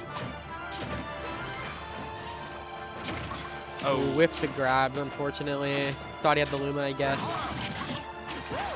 Oh, that was a back air. Could have been a really scary reset. Ooh, unfortunate. Nice. Solid jab. Did you get it down there? Absolutely. Got a big one. Right on the money, too. It's going to give Napster at least a little bit of some fight here. Doing a lot better than the Falcon, but to a point, Exactly. Yeah, definitely sticking with the tried and true is working out in his favor. Trying to catch the NATO, doesn't quite find it. He's going to get the get up right there on Rosa. Such a tall character, too. So Meta Knight does kind of get away with kind of just throwing out an aerial and calling out a ledge get up. Yeah, absolutely. And then he just kills off of it, too. Yeah, oh, the lateness of that is going to kind of miss techs. You lose stocks for it. And now Napster on his potential last winner's stock here. We'll see, though. He's definitely still in it. Especially if he converts off his edge guard, but not quite back to center. Okay, forward tilts. Show's just looking to get in here. Dash attack. Show's been so good about just getting rid of the Luma like every chance he can. Oh, so close. Yeah, if that last hit would have converted, it would have been a stock. Absolutely. Oh, no no up air. Yeah, surprised me as well. Okay, gonna wait out the Luma to come back here, but in the meantime, this is a Meta Knight asking to be shot off the stage, so Napster gonna do everything he can right now to maybe bring this to final stock. We'll see though. Another Luma gone, so it's definitely a bit dire, but we'll see how it goes. Nice, good That's down. good bait. Good shield. Oh, dash attack grab. So he's gonna get the edge guard. Whoa, so close. Stage here. Okay, doesn't bonk him off the stage. Was actually kind of beneficial. And now Smash catches the dimensional cape, so we do have last stock. But it's so scary because you're at a high percent where Meta Knight does kind of want to get that shuttle loop. Are you going to give it to him? Let's see. Doesn't need it. Yeah. All right. Definitely a valiant effort though. So we'll take it 2-0. Napster, of course, gave us a little bit of some Falcon gameplay, which is kind of a treat. I think those who haven't seen Napster play in the original times of Ultimate, he did pull out some Falcon. I He see. did play a lot of Falcon in Smash 4 as well. Mm-hmm. So it's always a treat when people just go like, you know what, I'm enjoying myself this time around.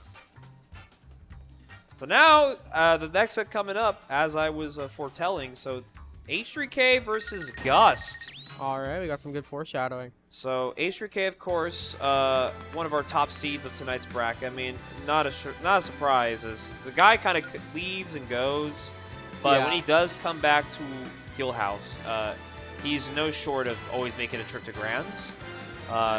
Actually, just making it to second place his last time here. So Gust, on the other hand, he's actually just been a top 8 threat regardless of where you put him in brackets. So. Yeah, I'll give him that for sure. Love to see him at least still striving, making upsets here and there. And now he's going to have a true task because, supermajor.gg, one of the best places to look up all your tournaments, all your events, and even head-to-heads from all your favorite players. I kind of am curious, what has been the recent set count between these two gentlemen? I mean, assuming it's the same as right here. I mean, it's been a minute. It's been a minute. But it's been a minute, but it was game 5 that minute ago. So, So a lot can happen in 60 seconds. So according to supermajor.gg lifetime set record, it is in fact 7-1 favored to H3K. The one that Gust did get was last year, but around the tail end of the year. Okay. But they've only played a few times since, but all those few times have happened in January. So this is their first set in over half a year. Okay, wow. So a lot has happened, obviously, between Gust and H3K in this past 6 months. Yeah. I'll agree with that for sure.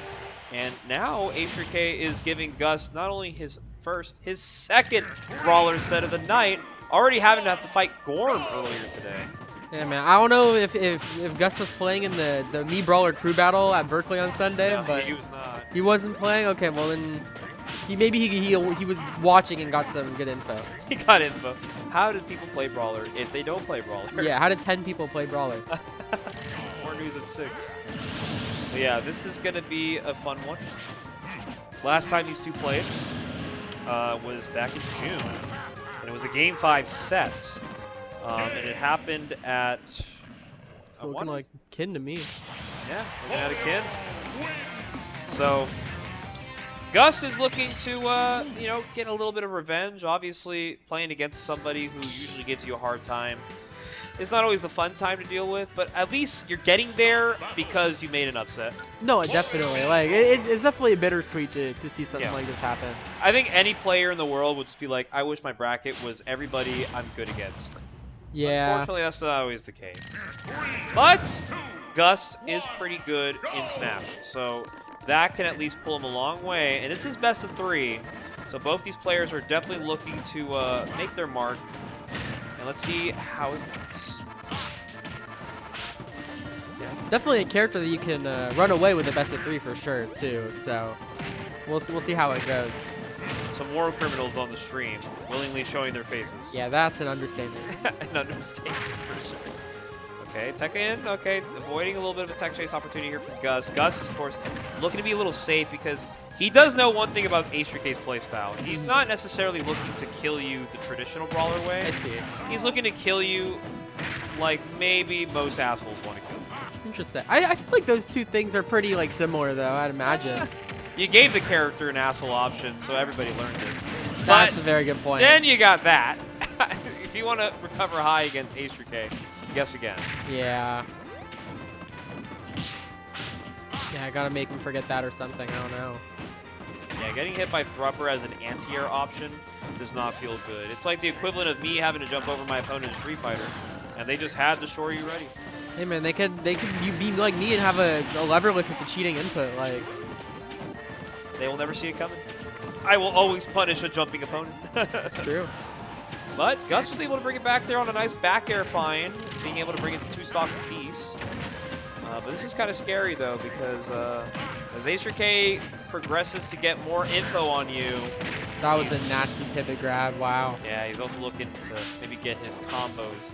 These platforms work beauties for both these characters, but H3K for sure the experience to find it all. Yeah, but I mean, we're getting to waft time in just a couple minutes, so. Platforms can benefit Garrett too. Okay. Yeah, we're just about there actually. Good command grab. Give it a strong punish, but opts to go for chomp. Oh, nice. Oh, doesn't punish the miss suplex there. Alright, dude, can you be able to convert off that? Not really. Nice. Keeping himself sane right now. Not trying to overcommit too much because you know if Brawler finds you underneath the platform. Yeah, he definitely want to keep the robbery for the next stock. Oh yeah, and also keep in mind that Mach Punch. A lot of Brawlers do it. They just get off ledge and they just whip it out. They just hope that you get hit by it and you lose your stock early. Yeah. A lot of things can kill here, unfortunately, for H3K. So Gus has to be careful what his next move is. Yeah, interesting to miss that F tilt there. Oh, and that is going to be the game. Yeah, not even close. Mach Punch is going to find his way. Game number 1 to H3K. So obviously 2 different worlds for Garrett. Gus haven't beaten Gorm. It did happen in 2-0 fashion, but we have multiple brawlers here. You know, we also got M4, also one of your boys. In bracket, he's, you know, he pushed his weight today. All right, that's good to hear. But of course, being able to take a set off Al Soda in losers. So M4 is in top 16. Yeah, nothing to laugh at. Not at all. So that means, oh wow, the Elemental Cal beat Gorm. So Gorm went out at 33rd at the local. It's tough. But that is a strong opponent to have losers round 1. That's for sure. A bit unfortunate because the reason that like everyone showed up is because like he's leaving soon. So it's his farewell's in 0-2. Yeah, pretty much. Man. Come on, guys. Let him have the set. Yeah. That's all good, though.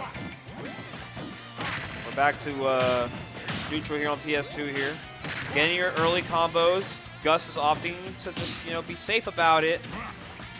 Watch out, Mach Punch percentage. H3K likes to do these little full hops or short hops into your defensive option, and he'll just catch you lacking with a flicker. You're dead. Yeah, and it's been working out well too, for sure. Yeah. Okay. Great chomp, yeah. And watch out for this Mach Punch. Or this Rupper that he really wants to hit you. Could happen right about now. Yeah, not quite. Nice. Not the stock Really yet. not nailing. That's crazy. Back air. Resets the situation. Ooh, great up air. Pretty much for the first time in this set, Garrett's up a bit. Oh, this is really good insurance here for Gus. He will get 85 off a nice little half waft there. Yeah, it's unfortunate because he did only have like, what, 30 seconds left? Oh my god, and he finds the stock off a back air. Gust Feeling himself for sure. he's waking up. Oh, good. So scary. Okay, Yeah. finally does find up back air. So H3K still not out of it fully. But Gust is awoken. He knows he wants his run back. Yeah, and he's low-key getting it too. He is getting punished a lot when he's doing this, like these laggier moves like F-tilt and stuff, but for the most part, he's maneuvering around H3K really, really well. Yeah, and he's actually getting so much big damage here too. 92 already on H3K. He's got to be careful. Because Gus is pretty good at surprising you with some kill options. Get the chop on the landing too. That was a crazy read.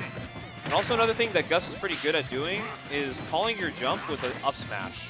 Okay. So, wouldn't it be surprised if Gus finds one in this set? But it probably would have to be pretty practical for him to find it. Yeah. Right. I mean, right now it doesn't need to be thrown out smash attacks. He has the whole stock, so. Yeah. You got time to mess around. Absolutely. Oh, catches the landing. Barely. Not going to do it. How's he? Oh my goodness. Wow. A little early on the Mach Punch input there. Just enough for Garrett to slap him back. It's game 3. Like I said, H3K has gone game 3 with Donut in the same process. And then now Gus looking to also put himself in that predicament. We got the fans at home. We got Andrew. We got Elliot.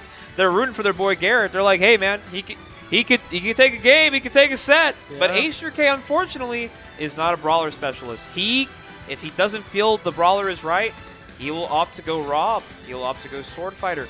He has other characters that are going to have to give Gust a new game plan. He's going to have to adapt on the fly, and that's going to be a test. Definitely a crazy bag of tricks, and any random thing can just come out right now, and he just kind of has to be ready.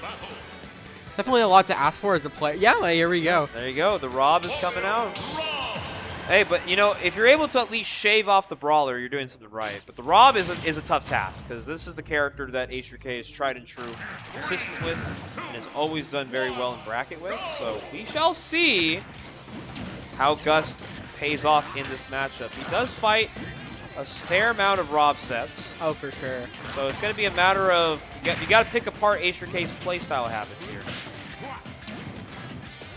Yeah, it has been a minute since they've seen each other, so it's pretty admirable that they were able to pick up so quickly. When it's like, especially at like the local level, even like earlier-ish in bracket, like it's all about like the player habits. But it's like right now, they're just brawling. Yeah, they're hooping. Try to catch the get up with an up tilt, doesn't find it. Okay, we do get a punish. Doesn't get the late on the nair. It's so scary. Okay. Okay. Good air dodge read. Ooh. It was big damage.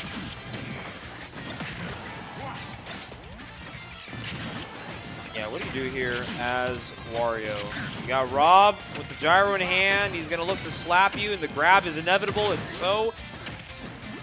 possibly an up tilt. Yeah, not going to Good find air it. dodge. Good mash out, too, from Gust. Playing it safe, though. Center stage. Does get hit. Doesn't die for it, though. It's a big body. Yeah, big body, but he makes you work to get in, though. Yeah. Oh, unfortunate. Caught lacking for a second. Good mix up there from H3K being able to kind of call a little bit of an anxious get up there from Gust. Yeah, for sure. I mean, that's also kind of the name of the game against Rob, because you just, ooh, great up smash. What I tell you, Gus sometimes just trusts that up smash, and it does come out when you least expect it, and it did catch a shield flicker. Oh, unfortunately, I'm assuming that's a misinput. Yeah, that was. I think he was looking for the Rob combo, and he got the one Oh conversion. my God, bro. He found his conversion. He is now up a stock on H3K. Dude, if you're Gus, you're cheesing after that. You have to.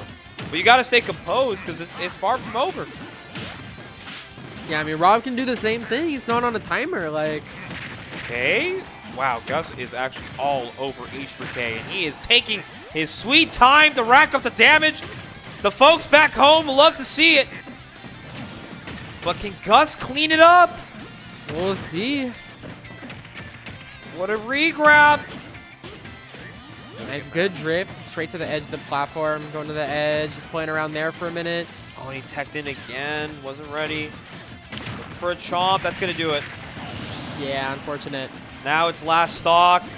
Very doable for H3K to bring back. Gust is going to have to really dial in, play his P's and Q's correctly. You do not want to fall victim to an early rob stock, especially on a clutch moment as right now. Yeah, that would just be heartbreaking for him. But he seems to be playing like pretty solid and composed, so I wouldn't be too surprised. Throw out the up smash again. Doesn't quite get the read. Don't make me eat my words, man. we want to see a dub, though. Let's see it. Can Gust do it? He's going to have to hold back so much. It's practically last hit at this point. Yeah. Oh, he gets hit with a nair. He's off Oh, the this could be stage. bad. Okay, but he kept the bike, so he's fine. He has an air dodge, too. Yeah, he's fine here. He's fine here. Gets a Solid. bike. Get off me. Yep. He's going to throw it in the air. Can he catch H3K in the sky? Let's find out. Be careful, though. He wants you to come up there. Yeah, don't get greedy. Don't get greedy. Okay, good angle. Oh he my went for god. Gust! The raw waft! And he gets the Wow. set! And Gust is in winner's semis of Guildhouse. Yeah, I was not ready for that He one. did what I do and what Amok does. Amok, you're a bad influence. Fuck you. You're making our boy raw waft. Hey, man, but it won him the set. It won him the 8-1 It set won or him the whatever set, it was. I guess. So, I don't know why you're can't calling it stand bad you- influence. I can't stand you talentless motherfucker. No, but all love, though. I mean, he's up there and he we're got it. over here. Like, He got it, what am I gonna though. say? He got it, though. Yeah, he got it. Honestly, there was nothing to lose. Mhm. If he missed, so what? He's at 50%. Rob can't kill you. Yeah. All I'm gonna say. Also, Dre, hello. I miss you too. Hope you are doing well. I think I'm about to head down. Okay. So I appreciate being up here with you. It was always a good time. Appreciate you I'll see you casting with soon. you, Jake. Yeah, it was It's great. probably like a once in a blue moon opportunity, so I had to at least unleash it. I'll be hanging out with Chad a little longer as well, as I will also take a break in a bit. But I hope you guys have been enjoying the sets tonight. Gust taking that set, fun fact, means that he will now be in winner's semis, and he will now face Show. Meanwhile, on the other side of bracket, we got a Honda. And not only did he take out Twan in winners, but I believe he also took out... drawing a blank. Did he beat Pure Salt? No way. Wow. He did. We got Louis Money versus Meo, a.k.a. Logan, Honda. Already 2 upsets as well. So Logan and Gust. Fun fact, those 2 players that are in winner semis, Gust and Meo, those were your grand finalists at the most recent Arcadian. I'm not kidding. That Arcadian happened like 5 months ago. And since those 5 months have passed, Honda has gotten himself PR'd, and Gus has pretty much got an argument to be back on there to be on there for the first time. So, love to see the strong unranked finally become ranked, and the ones that are still trying to push make their name present. Gotta love how these sets have been going for all these players, especially if you're still on the winner's side. So, good on Logan for beating Pearsall. That's a very strong win. Meanwhile, on loser's side, H3K dropping down to losers is now in the Skylock path. So winner of Jangi Skylock is going to get H3K. Meanwhile, Twan over Toblerone, Leonidas over Summit Sun, and Yogi over M4. So we've been seeing some very strong performances all up and around the board here. And if you guys are wondering what's happening right now, yes. His only non-PR losses are like Hyro, KBF, me. Hey, you can't forget about me, Elliot. Come on, man. Come on now. Come on, you gonna forget about me too? I'm playing. But yeah, I mean, Gus has got a very good argument to be ranked. So he's super there. He's super there. Right now, what we're watching on stream is definitely a random ditto. This is something that Luis and Logan do very often in bracket. I mean, this is how Logan got a Luis win. They just played a random Ditto. So. Mars Bars PR and Garrett PR. I want the Garrett PR to happen first. I'll make my way back in January, hopefully, when the new season starts. I think I'm not even like. I don't even think I made attendance. I think I have like 5 events. I mean, I could make one event, but like, there's not much to show in those 5 events, sadly. There's a lot of other players that are much more deserving of PR, so I'm taking a back seat. I'll be back though. I'll ruin your guys' day soon. All I'm gonna say on that. But yeah, we're watching some Toon Link Cloud. If you're wondering who's on who, I'm pretty sure Luis is on the Toon Link and Logan is on the Cloud. That's my understanding.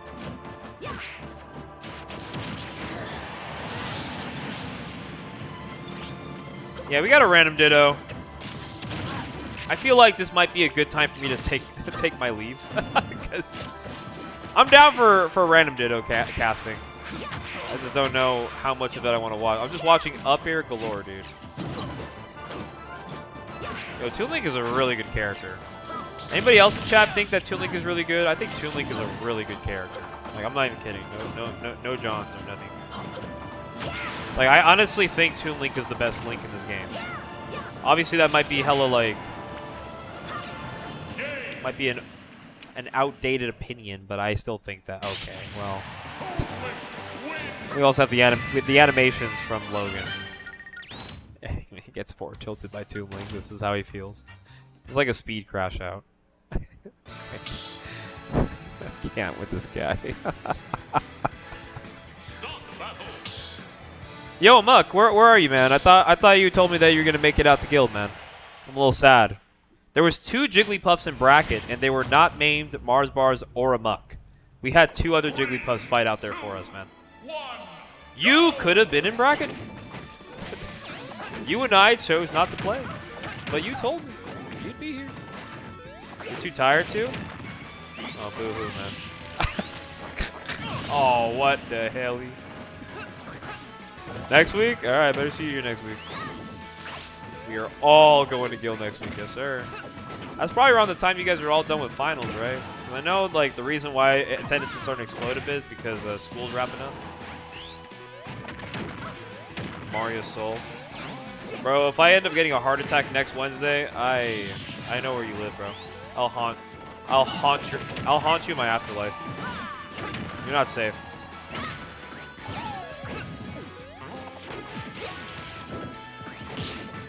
This is definitely a matchup of all time, but unironically, I think the average viewer of like online tournaments have seen Sonic Bowser Jr. play out a lot more than we should have. A lot of those TM7 zap sets with Wrath and Sonics. Wow, he just missed the air dodge. Yo, we're gonna get Josh Wu in the building. Oh, that's right. I think Logan was mentioning to me, Elliot, that we were gonna get Josh to slide through. That's fire. There.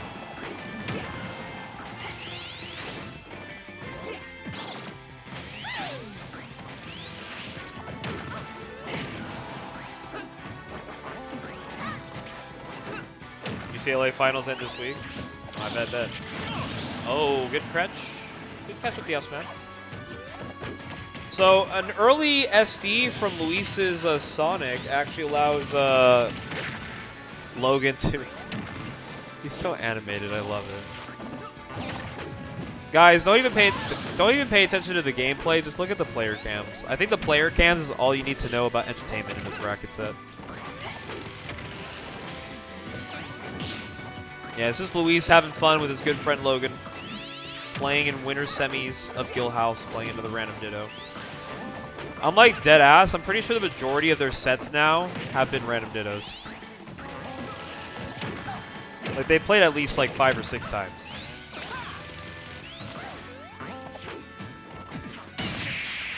Yeah, that Sonic is some doo doo. I actually love this so much. Sometimes I like to cast like a chill set. There's not much I can say about it besides like, yeah, they just having fun, bro. Nothing wrong with having a little fun at your local.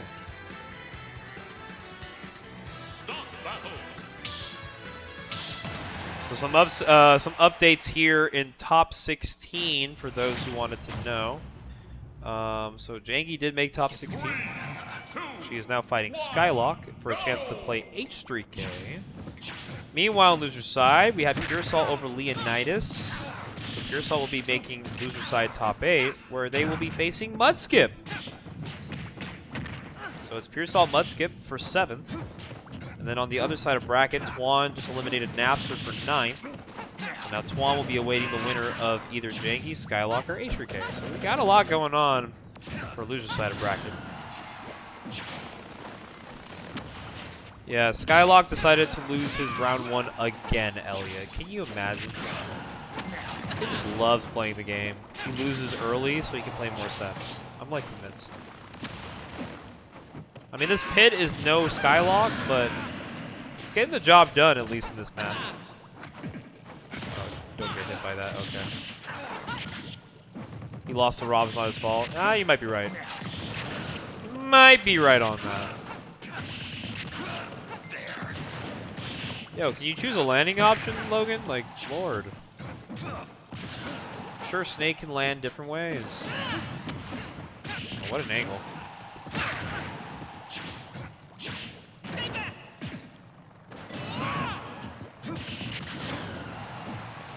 Shout out to Toblerone Command. Hello, Onyx. How you doing? That's still spiked. Wow. Yeah, we might have to tell Skylock that this pit character is pretty freaking good. I don't know. Kind of tired of him thinking that's not a good character.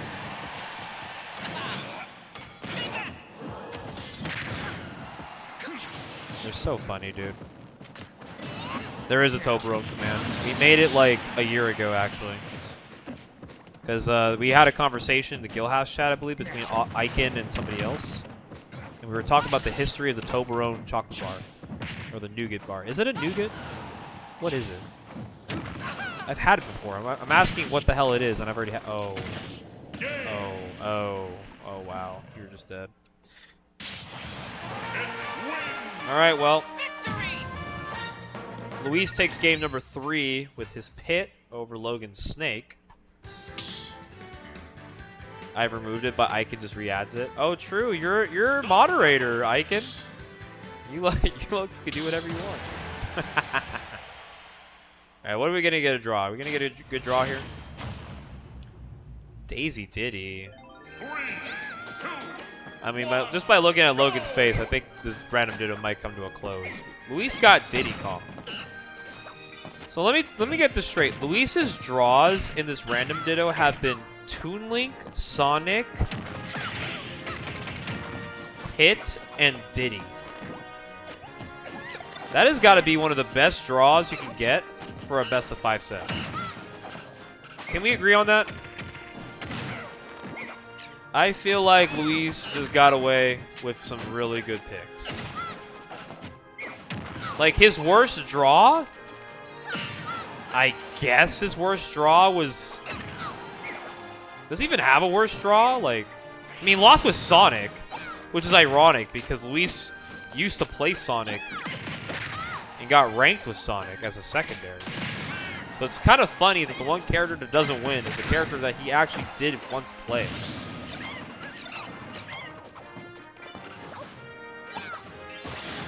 Yeah, they actually all got some really good picks, all in all. I think, obviously, Luis looks like he got the better of the draw. But, wow! A little bit of an up smash hitbox, being able to connect there. I think just for the sake of how good these draws have been, I kind of want to see a Game 5. Back-to-back techs from Logan. Not falling to the Diddy Kong down airs. Oh, a little short on the monkey flip. Yeah, Logan's a gifted player. He might have been held back by the fact that his best character is his Dr. Mario, but at the end of the day, at least he's fundamentally good at the game. No, at least when he needs to be. If there's money involved, he's probably the best player in the venue, but if there's no money involved, he probably doesn't care. I saw, you know what's funny, Elliot? I saw Logan play Mario in friendlies, and I was like, what could have been? I was like, what could have been? You could have been a plumber, but instead you went the PhD route. How could you? And who would have thought the PhD route was actually the low tier route? It's crazy. It is what it is, man. Sometimes you just get really good with a character that ends up not being super good overall. But you kind of live with it, right? I mean, I play Puff. Elliot plays Ices. Logan plays Dr. Mario and King K. Rool. Like, let's be honest. We all chose this. We all chose this path at the end of the day. We all chose it. I deadass think if Logan played Rob, I think he'd be like top 5 in this region easily. It's actually like no question. That's all I'm gonna say on that. Like a serious Honda Rob could do so much mental damage to people. It's not even funny. I think Luis is low-key wanting to play Game 5. What do you guys think? You guys think Luis wants to play Game 5?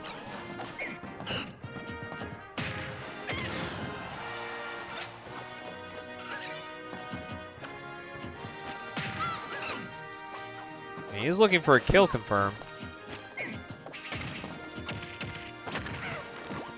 But I think, you know, in the heart of a game, in a random ditto, you kind of want to go the full distance, right? Because you want to really see what's your final draw. This is a gambler's courtesy.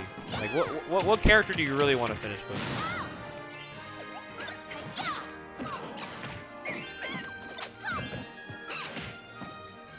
There's not much Logan can do here. 188. Okay, well, forward throw's just gonna do it. Luis will take the set in Diddy Daisy, and Luis will be advancing winners finals. So good on Logan, though. Hey, but shout out to Honda, though. He did beat Twan and Pearsall today. That's some W wins for the kid from San Jose State. Am I right? I think beating Pearsall kind of jump scared me because I saw Logan get on the stage, and I was like, wait, didn't he just play Twan? Like, he should be playing his winner's quarter set. And then I was like, wait a minute. That's crazy. Anyways, we're going to have a fire winner's semis finals, by the way. Your hair is so snazzy. Thank you. I did not put any sort of hair product on it at all. I rolled out of bed with it, and I went to work like this. But it works for me. You want to know why? Because I'm Mexican. All right, well, going back to the set, we got Show versus Gust. That'll be our winners semifinals. Which I don't know if these two have ever played before. It's actually going to be kind of interesting to see this one kind of play out. We've had two banger winners semis. We had a random ditto between Logan and Luis. And now, Gust, who is another player. I mean, I talked about it on the mic a lot, right? Like, we saw Gust play on stream now twice. Now the third set on stream. I talked about Gust. He's been kind of flirting with the PR for many seasons. But he just hasn't been able to tap one in. He's always been a contender. But now with the later half of this season finally wrapping up, I'm kind of excited to see what he's got in store for us.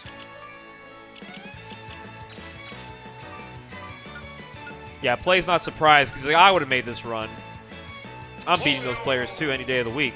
Matter of fact, I'm beating them with my Ganondorf. Hashtag difference. All right, let's get it. Wario versus Meta Knight. A very sacred matchup indeed. Yeah, I can't forget. We had one San Jose State kid on the semi set. Now we got the other one, which is Gust. I think a lot of people forget Gust does attend school at SJSU. He's just not on the team because, well, sometimes your school schedule just doesn't line up. You know what I'm saying? Sometimes things are just not meant to be. But he is planning on maybe attempting to join the team for the next semester. So that'll be kind of fire. I'm kind of down to see what Gust can do on an esports squad. It's because he doesn't want to win money from randubs. Damn, how could he? How could he be so naive? know what I'm saying? My name is Gary, and I hate money. All right, but right now, there's not a lot of matchup experience Gus has against Meta Knight. He has fought some of our local Meta Knights here in NorCal. He has a few sets against Wonyan. He's also fought a Meta Knight by the tag of Moo. So he's got a couple. Excuse me, sorry. He's got a couple Meta Knight sets, but not quite like Show. So it's definitely going to be a little bit of a test of triumph to see how well he can deal with the Show's shenanigans.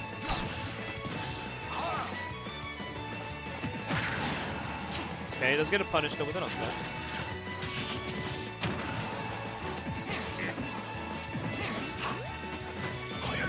Got him on the center stage here. Not going to get much off the rapid jab, but he lets go of the shield a little too soon there. He's going to allow himself to get hit. Now, potentially, maybe getting the stock here. Show's being a little nifty. Does find a back air. Does get the stock. Oh, but right back at him. The classic up air into the shuttle loop. Bane applying for SJSU grab. I don't know where I get letters of rec. Can I be a letter of rec? Is that a thing? I don't know if that's actually a thing. But if it is a thing, I'm down. You wouldn't be the first person I vouch for an institution. Jesus Christ! The late hit Nair, confirming it to Waft. Killing Meta Knight at 38%. And Gus is right back in the game. Lord have mercy. This is looking pretty good for Gust. He may not have Waft, but he's fighting back pretty well.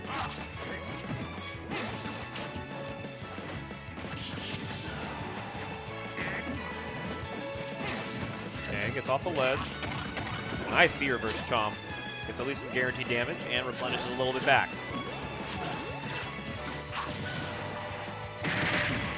Oh, what an up B! No! He has bike though. He's fine. What do you do here?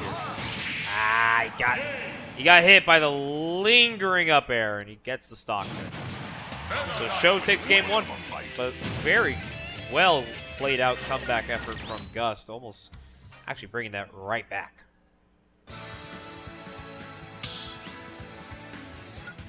One frame. Hey, that one frame lingers, am I right?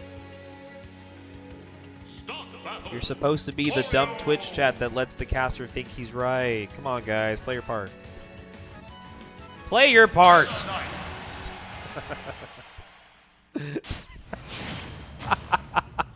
You know what's funny? I always tell people this when I'm casting, but whenever I see, like, the chat being really quiet, like, not many people are saying anything about what's going on, once in a while, I kind of just throw in, like, a big white lie about, like, something. I'll be like, yeah, you know what's really crazy about Palutena Nair is that it, like, lingers for, like, 30 frames. And, like, then it gets the chat going, like, wait a minute.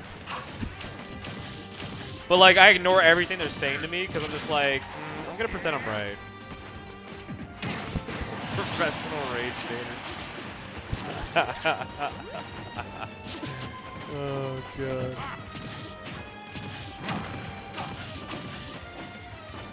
What's the argument against him not being PR? There has been some talk that this PR season might be at most a 15-man. 10-man is potential. But honestly, I'm down for a 15-man if it means that's a standard. But there's a lot of really good players who kind of really did their best so far this season. I think 15 is a valid number. Wouldn't you agree? I think 15 is like a valid number. 20 is like cool. We can get some people on board, but like, let's be honest. Most people that want their PR debut, they don't want to be like, oh, I PR debuted in NorCal at number 20. Like, okay, well, that is pretty much. 20 is good in the summer because there genuinely is like more than 20 contenders for PR when it comes to summer. Yeah, like that season was raw. Like we had MK Leo, Big Boss, and Icon all active for a NorCal season. So yeah, I would hope we made it a 20 match. Show right now, I'm really not trying to interact with Wario. Oh yeah, don't forget Junior. We have 4 players who got on the NorCal PR, which are either 1, never usually active to get on 1, or 2, are not from the region. So yeah, let's make it a 20. May have to.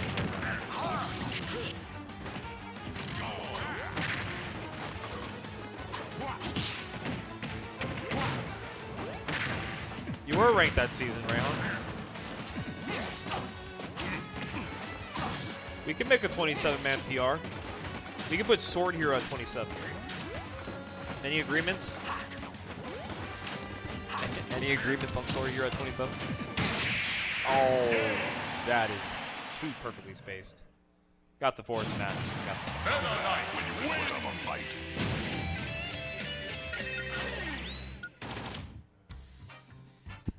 Sword Hero making number 27 on the NorCal PR for beating the Skylock Palutena.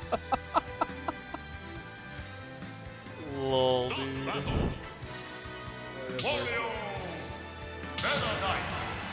Alright, game 3. I want to see if Gust can maybe, you know, contest for a game. He made it pretty close game 1, but that second game was tough. 1, go! Sword Hero can probably sneak a PR spot if he did a top 50.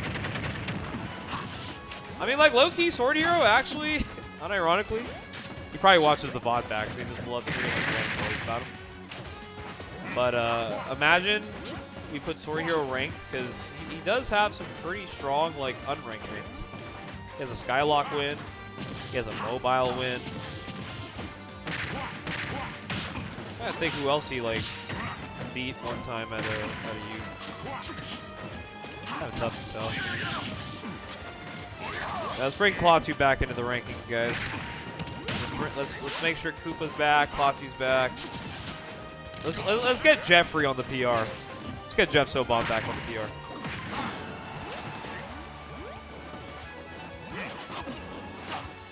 Jeff So-Go, absolutely. Get that boy. He just had his birthday recently. That's Unk right there, bro. Get him on there. That's that boy Dweez. Well, Twan is always a regular on the PR, regardless of season. That's a little different. You can be Unk, but if you're Unk making PR every season, I don't think it counts. I think you just generally are just an active player. Players like Akko, though, and, you know, I know Jarek doesn't really come out to stuff as much. He did get ranked last season, by the way. So anything's possible. Let's bring out the old guard. Get back out there.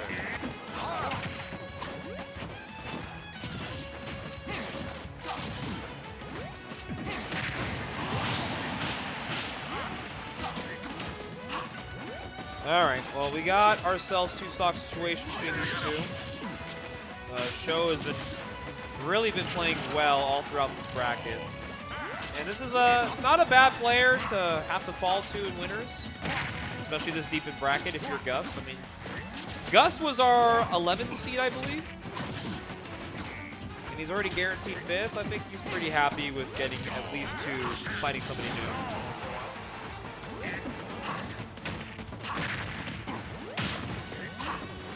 Let's see if Gust can maybe set something up here with Walk on deck.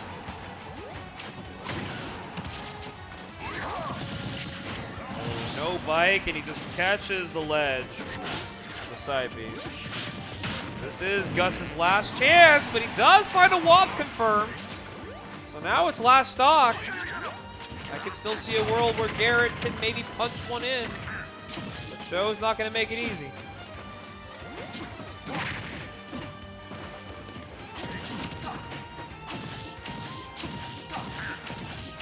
Okay, couple up airs here. He's going to reset. Not going to find anything off low percent Wario, but maybe on these next dash attacks or aerials he finds, he might be able to cash one in.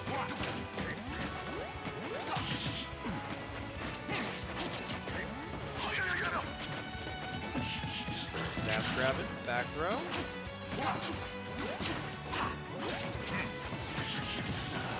Get back aired here.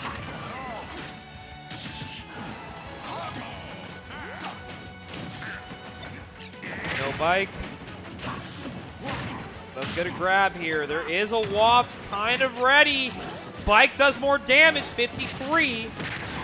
Oh, and hits the bike. Lingers long enough to get a punish for Gust, but the landing fair. Still not enough to take this big boy off the stage. And Gust does have a poot in him. He might be able to let it rip here. He knows it's his last chance, but instead he goes for the forward tilt, and he catches Sho with the shuttle loop, and he's on the board. Gust fighting back, taking a game. All right. We have a set, ladies and gentlemen. Now Sho is definitely living and learning the matchup. Gust definitely feeling pretty good about at least getting that third game, but he's got a long mountain to climb. He's going to have to make sure he does that 2 more times if he wants to be able to be victorious here.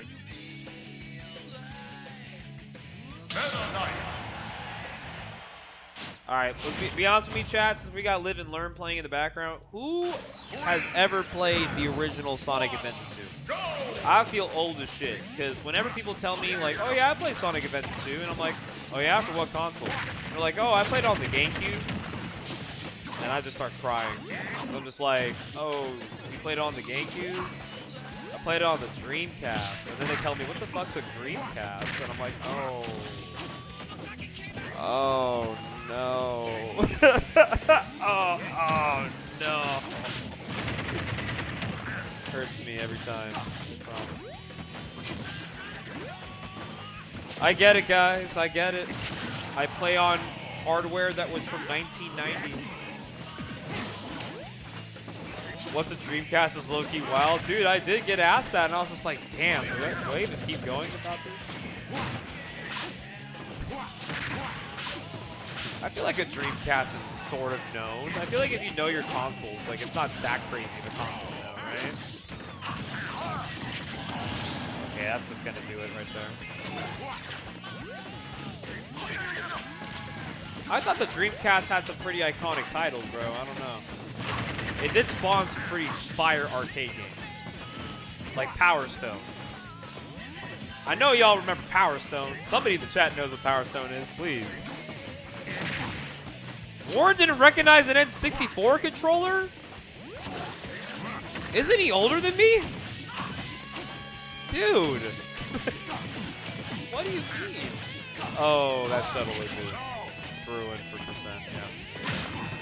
That's Tiff. He's not in chat. Y'all are adding, like, literally the brick wall. Come on, guys. Okay, nice dimensional cape from Sho. Gets a little bit of damage here, but Gust, of course, fighting back a little bit here.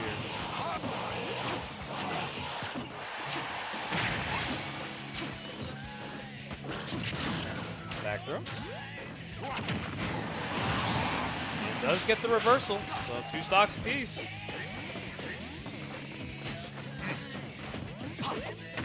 Nice, waits out the quick up smash. Waft is in fact ready to go and ready to rip. And he gets the roll in and the sour spot to get it off the top. Gust is back in the game. That is an insane, what attack. Nair, not enough to kill. He's at 175, but he finally falters with another one. Last stock, game 4. Does Gust have it in him to somehow take the next one? He getting edge guarded, but he doesn't falter. He's fine. Back to center stage here. Sho looking for the tech in, doesn't find it, but he does have him off the stage. He gets back to stage. He resets with another NATO. Dash grab is whiffing. Somebody's got to kill. And Sho is one shuttle loop away, but he doesn't find it. He lands safely to ledge. What's happening? Center. Rising fair. Oh, but he air dodges in and the down smash is enough. And Sho avoids a game 5. And he will be advancing to winners finals. But wow, what a valiant effort from Gust. That was a really good set actually coming out from Gust. He played that pretty well. Sho is just such a threatening embodiment of what Meta Knight does to people when you're off stage. There's just so many ways Meta Knight can just get in. And at the end of the day, sometimes you just get hit with stuff. So that's all I'm really going to say on that. So Luis and Sho, they end up making it to winners finals, but Gust, his bracket is still living very strongly, going out of the losers bracket now. But we are going to be getting Luis versus Sho getting very soon for winners finals, and I'm going to go ahead and take a break because I've been sitting up here since the dawn of time. But I appreciate you guys for watching Guildhouse Weekly. I'll be back on the mic later to maybe cast grand finals, but until then, enjoy the rest of the bracket. Don't go anywhere, and much love to all of NorCal.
battle.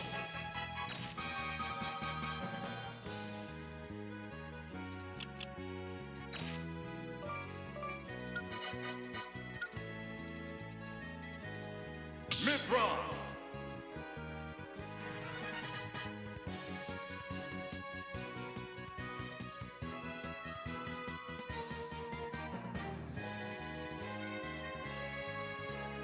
Meta Knight.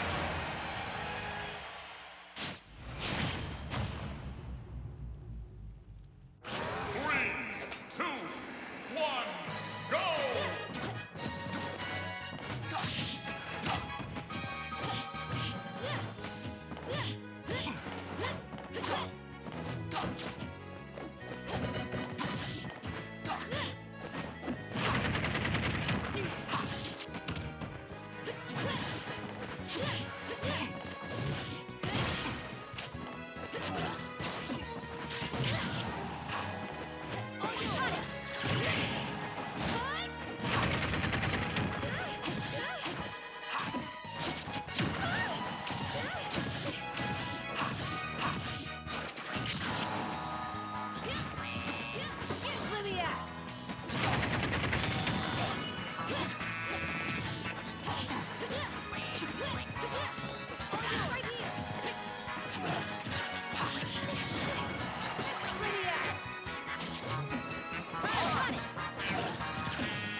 battle.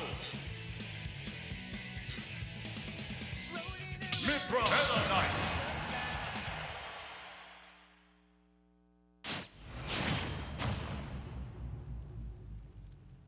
Three, two, one, go!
Meta Knight.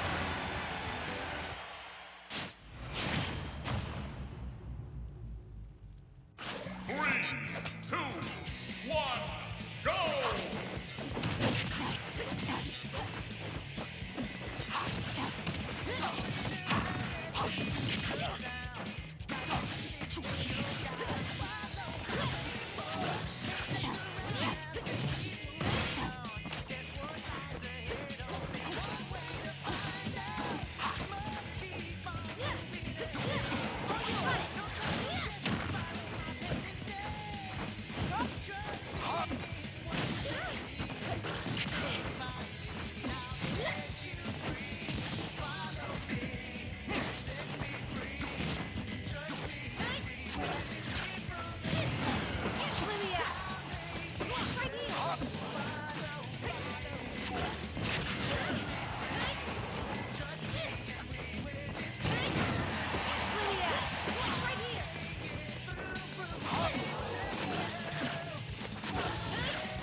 Man. The ninja.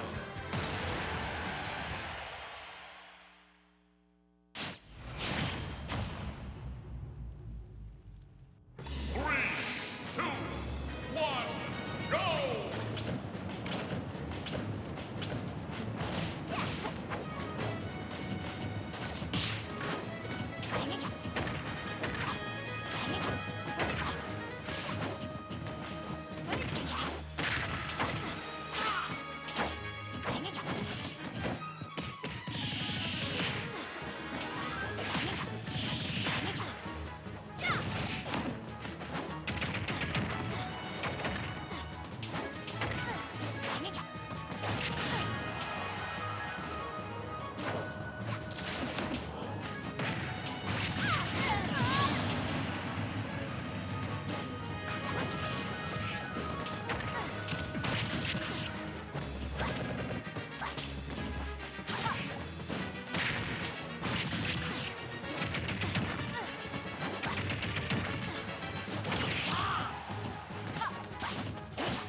Stop battle. Red ninja.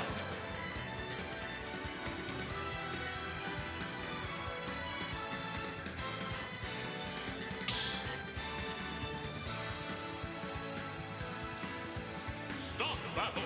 Man.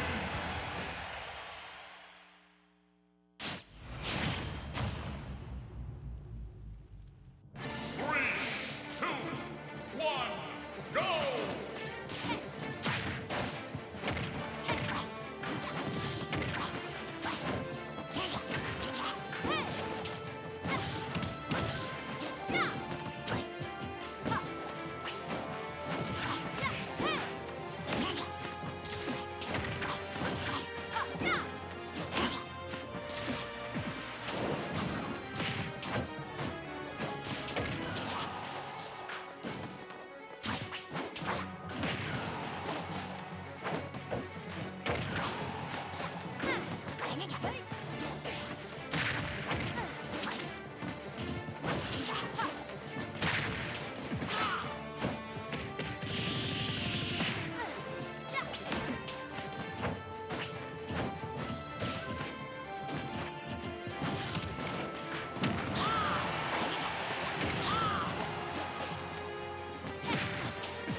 wins.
Start battle.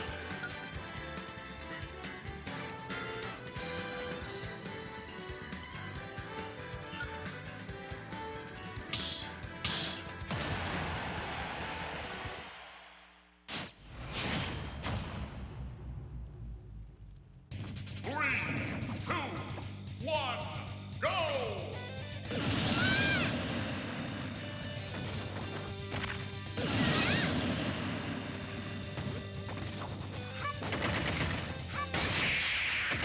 Game! Kirby wins!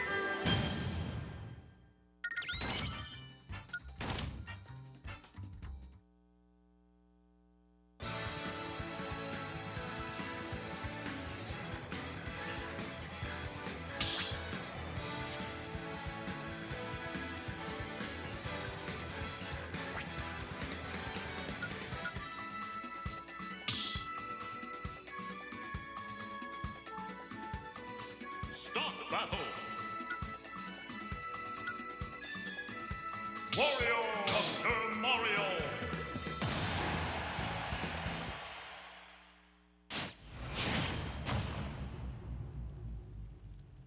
Three, two, one, go!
Dr. Mario wins.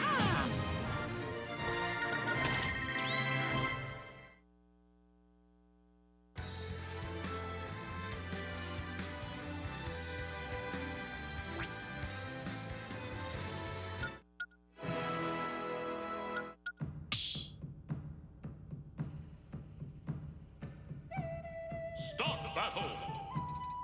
Dr. Mario.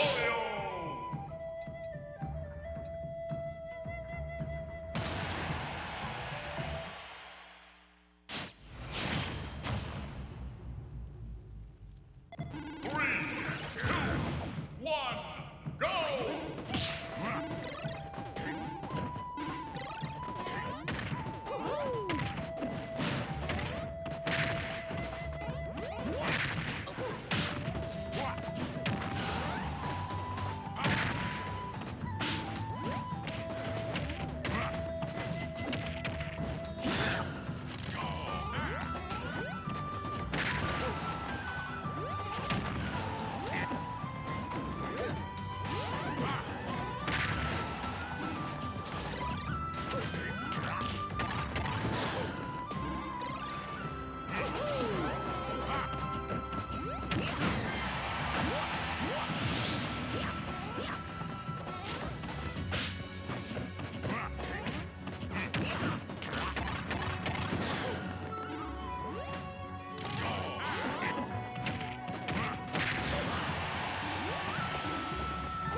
Start the battle. Dr. Mario. Wario.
battle.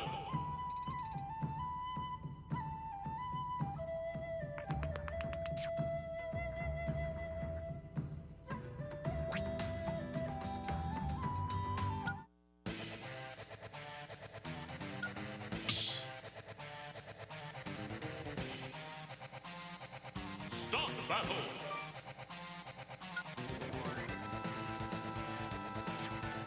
Wario!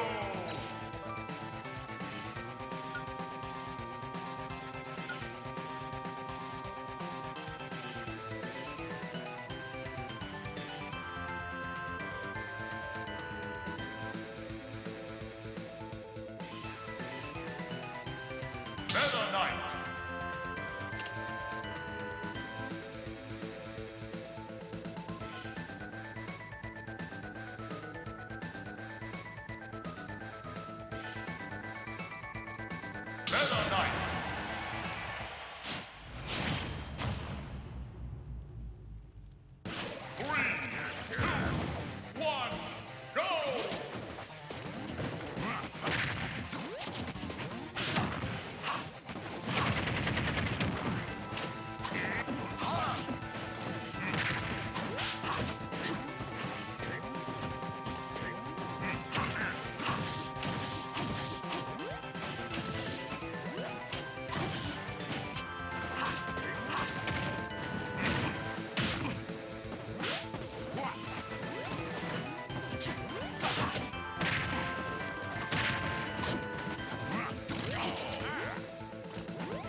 is my destiny.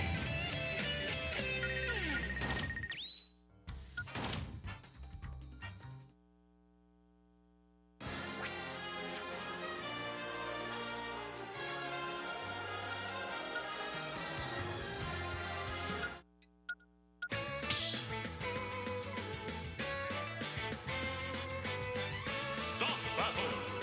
Wario. Meta Knight.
Start battle.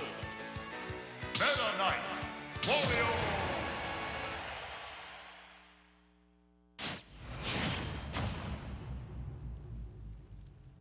Three, two, one, go!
Meta Knight wins! Is my destiny.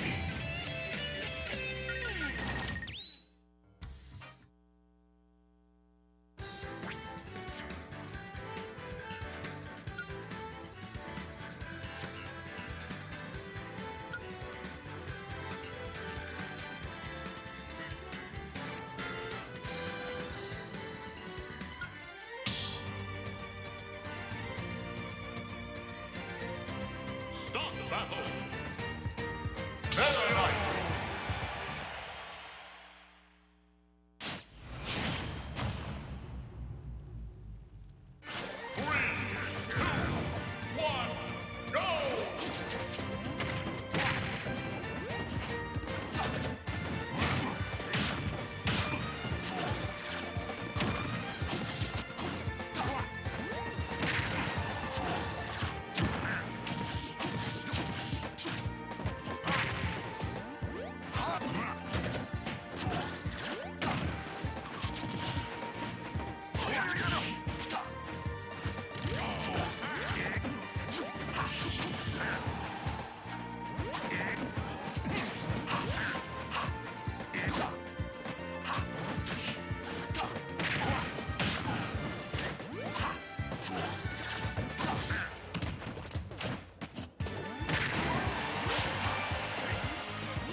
battle.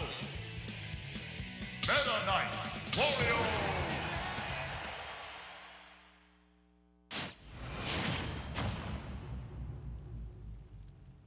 Three, two, one, go!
Chat, Mars Bars here, coming in here to close out Guildhouse Weekly. Very valiant effort from Gust today, but what a run he had, finishing out at 3rd place for tonight's Guildhouse Weekly.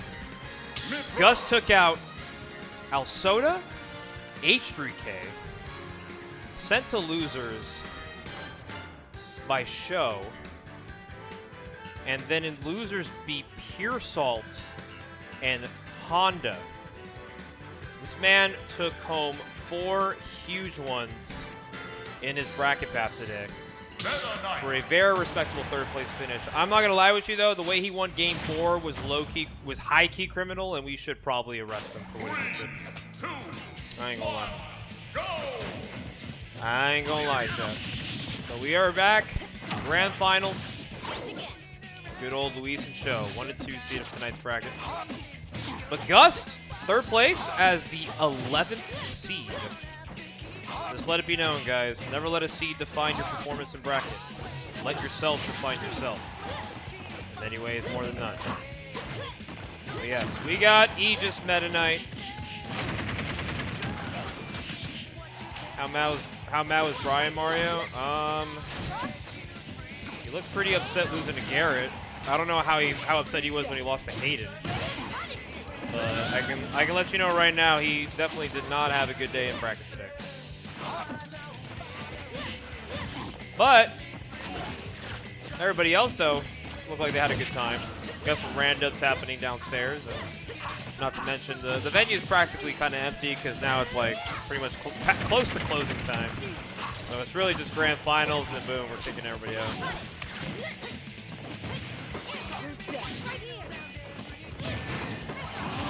Alright, good F tilt there from Luis, but not gonna lie, Luis was talking to me how he felt that Aegis Meta Knight felt unironically super good. Obviously, the whole getting gimped part kind of sucks, but in neutral, he felt like it was not that bad. So he was like, I might give Aegis a try in the first set. If things go south, he'll try and cash in the local, but a lot of times Show comes out to Guild, he's always giving Luis's secondaries, pockets, all that stuff a very hard time. No different here. Same with Spill.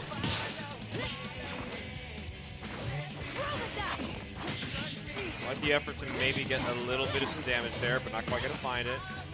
Really, that could be. That would have been really bad. Oh, with a force map. Definitely not the whiff punish he wanted to pull, but nonetheless.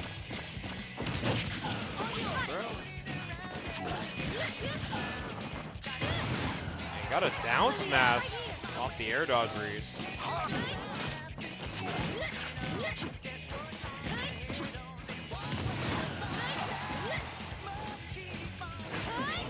Okay, it doesn't really get much off of that. I was like super owned in on like what could have possibly happened right there. Okay, a couple F tilts, not gonna really get anything off that.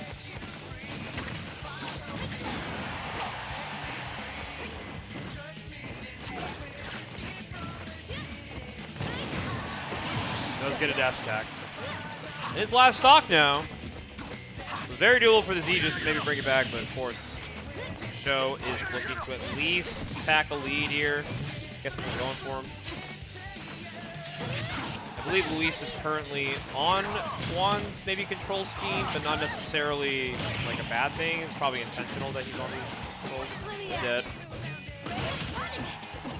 He was almost dead, but it was a really good mix-up there to recover back to ledge. And you got the Pyra, and the fastball Nair, not enough to kill. Ooh, bad situation to put yourself in, Luis, but looking for a jab check. Show is going back to the ledge. Goes for a dash attack, doesn't get much. Could be bad news. Grab a throw. Where's the air dodge? Call it out. Dimensional case back to plat. Couple jab checks on shield. We are still looking for the grandiose hit that's going to take us out of this game. Both players pretty much hinting, flirting with the concept of maybe taking this one. No tech, this could be it. And it definitely will be. Fastball Nair, and Show gets a strong hit. And that's game one.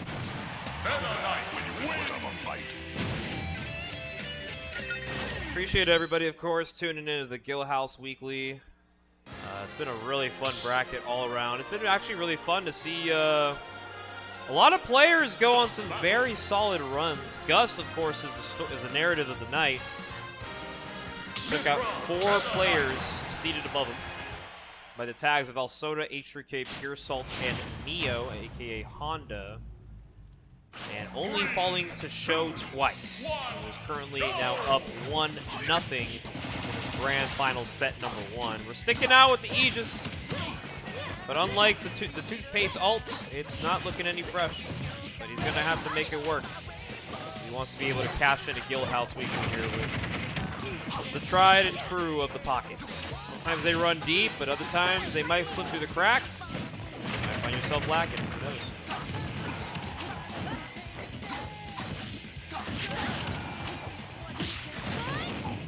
What an up smash. Let's rip, gets a stock. For a Photon Edge, was kind of hoping for maybe a shield poke, didn't really get much off it.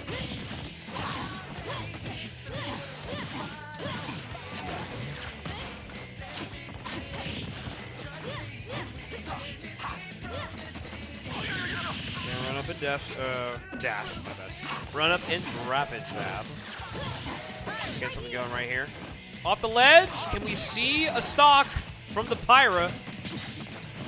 Legal things have been done and transactions have been made between Pyra and many characters in this game. And watching how you find a kill, but it's going to be Sho who finds the reversal.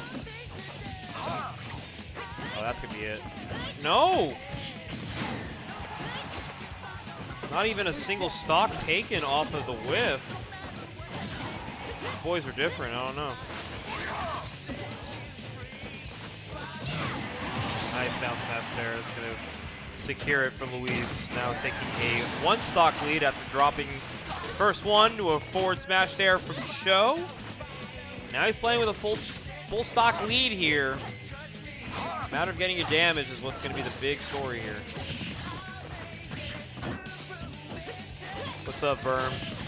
You still in Berkeley, Verm, or did you make it back home?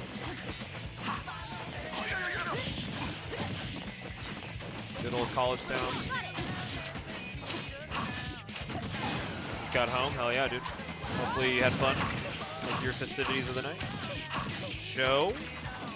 Not quite taking the stock yet. This Pyra is ready to commit a war crime. It's a matter of when and how. Oh, no. Okay. Well, Void's probably getting the stock taken right there. Sho, yep. That's some good damage. Oh, try to call out the landing, too. Pyra's back. And Bear is definitely going to do it.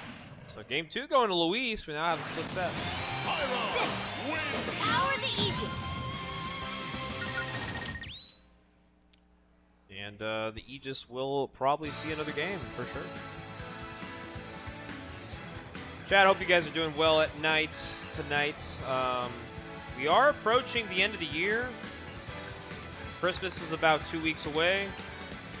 New Year's is about 3 weeks away. And even though we have a few more guilds still left in us before the year ends. Actually, quick question. Is there a guild on Christmas Eve and New Year's Eve? Stop battle. No. Okay. That's what I figured. Okay, so considering how the calendar routed us to 2025, we will not be having a Guildhouse Weekly on Christmas Eve and New Year's Eve for obvious reasons. So next week will be the last Guildhouse Weekly of 2025. How about that? And it's going to be a big one. Everyone's getting out of school. Finals are ending this week. So I do imagine that bracket is going to be pretty immense.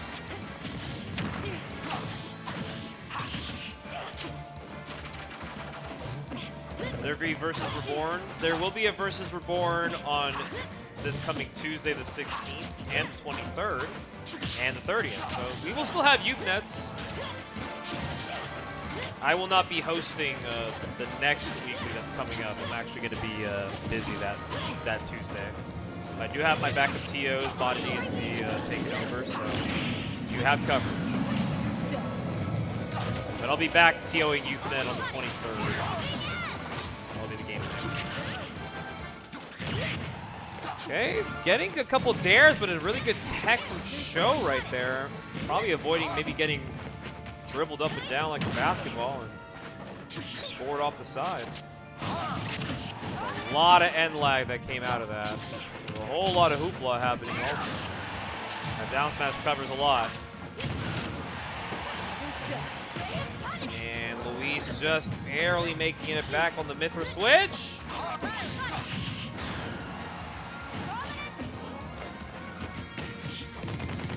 After jab. Not gonna do it.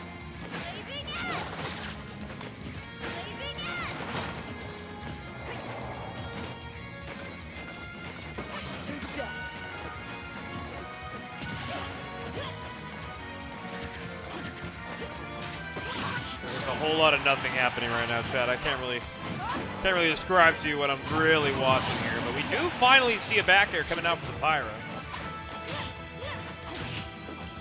He does cash it in here.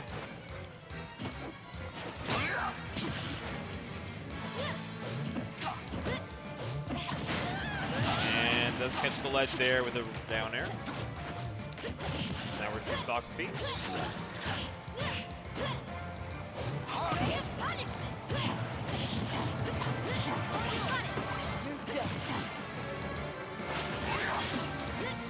Like that. Nice bear to bear. Another forward smash. Not strong enough to kill, but Pirate comes out. Got the jab. The dare bear. It's enough for the stock. And Louis Money reclaims the lead in force right now. Do it up.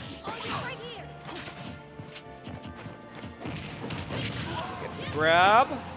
Into a fair.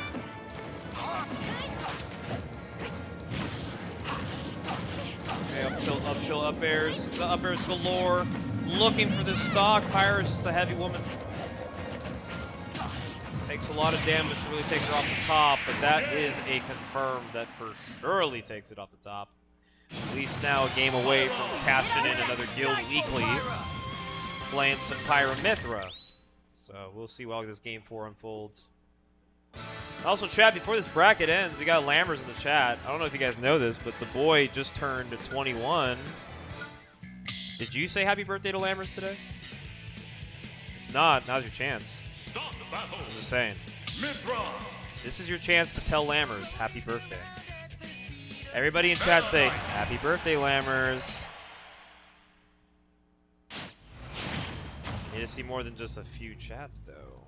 3, 2, 1, go! Alright, game 4, here we go. Okay, so does that mean Lammers is going to finally have a shot with me at the Guildhouse next week? Is that what we're doing? You kind of have to at this point. I'd be a little upset if you didn't want it. Just saying. Like, if you don't take a shot with me, like, come on, man.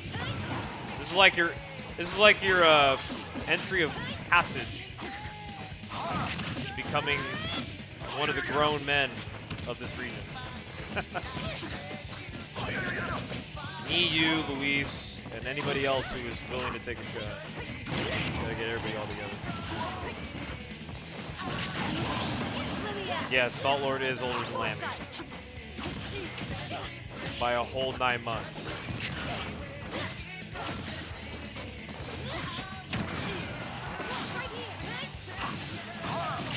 Oh, nice. Just to get the kill off the shuttle loop, though. Down goes Luis. Gonna get some extra damage. Salt Lord is hung. What does that make me? Lord have mercy. Okay, we're just throwing out some buttons here. Couple flicks. Couple picks. Looking for a fast smash.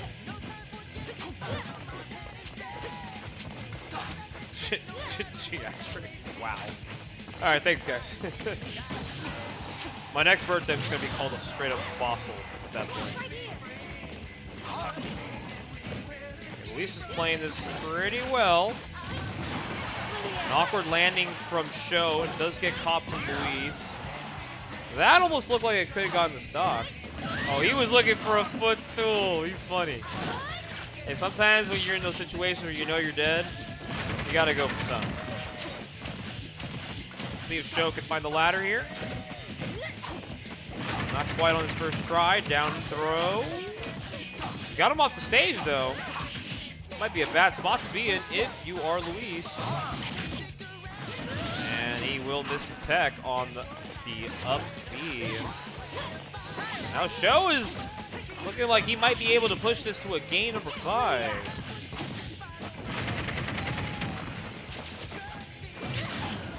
Forward smash. Does Luis have it in him to at least bring it to last stock here?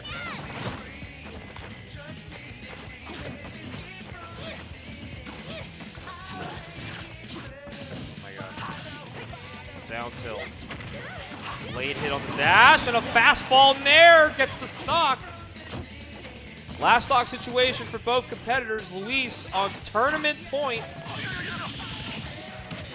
Is he going to look to cash one in, or are we getting ourselves a game 5? I don't know. But the photon edge to ledge does not get clipped. He's going to be just fine. Chat, we might be getting a game 5. I know you guys are ecstatic to hear that, but we might go the distance. Show ties it up 2-2. Meta Knight win. You've much yet to learn. And with that, we now enter game 5. And despite it being game 5, it is not over yet.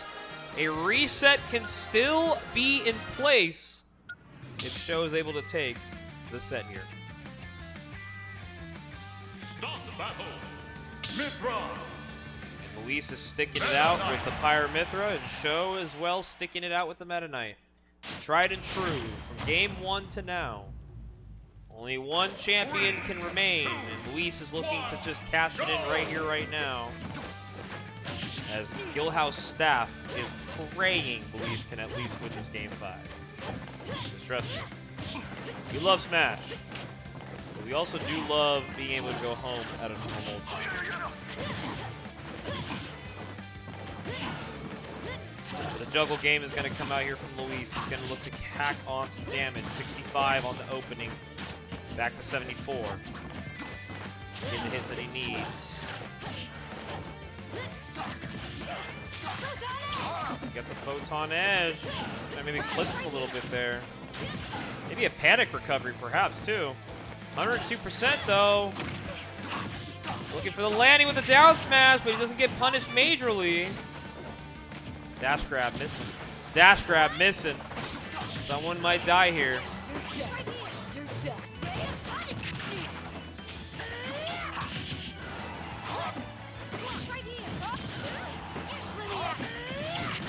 Wow, what a recovery from Luis, and the up smash from Mithra is not enough to get the stock, but Show is back to business.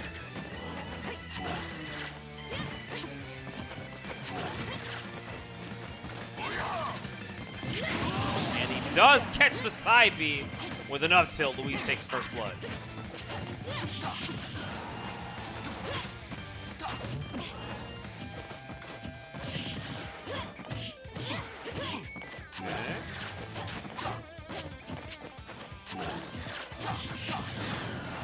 Okay, couple 4 tilts here. Show looking to get the stock. One here or another.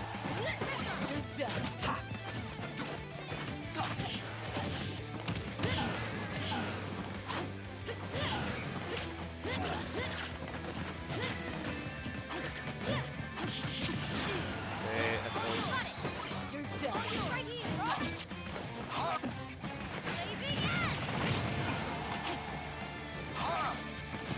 Oh, he misses the ledge and is costed with his stock. Louis money. Time and time again, no matter the results, when it is time to put us to bed, Louis money is the guy looking to cash it all in.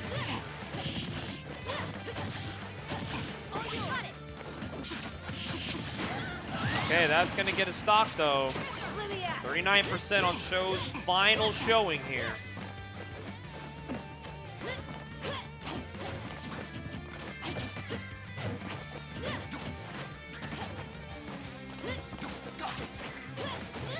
Stage, there's a rapid jab there from Show. Oh, but the hits are coming out. Luis full force swinging. Looking for the stock. 82.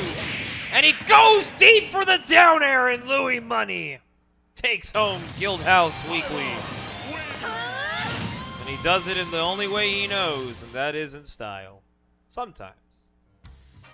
But that was a well-played tournament all around the board, and that is going to be another Louis Money W. Cashed in for your weekly entertainment here in San Jose at the Guildhouse. I'll make this quick, but we are 2 months away from a very big event happening here in NorCal. Matter of fact, just across the street from good old Guildhouse, and that is Genesis X3 happening February 13th through 15th. If you are trying to come through to this beautiful venue right here, where we host our locals, for the pre-locals, the festivities, the action, and the players and people that you know and love in this community, you better sign up for Genesis. All right, main registration got extended to December 19th, I believe. I think that's the right date. So if you do want to go to Genesis and you want to pay normal registration fee, you got 9 days. You got 9 days to do it. So start.gg/GX3. That's where you're going to find the registration for the page. And lastly, this was our penultimate Guildhouse Weekly of the year. So therefore, if you want to come through to NorCal, if you are in the area, if you don't have finals, and you're trying to, hang out and get some games in with us, next week is our last weekly of 2025. It's the last one. After that, we won't be having a Guildhouse Weekly until January 7th. January 7th. It'll be a new year, but it will still be the same old NorCal. And with that being said, folks, my name is Mars Bars. I do appreciate you guys tuning into the Guildhouse stream.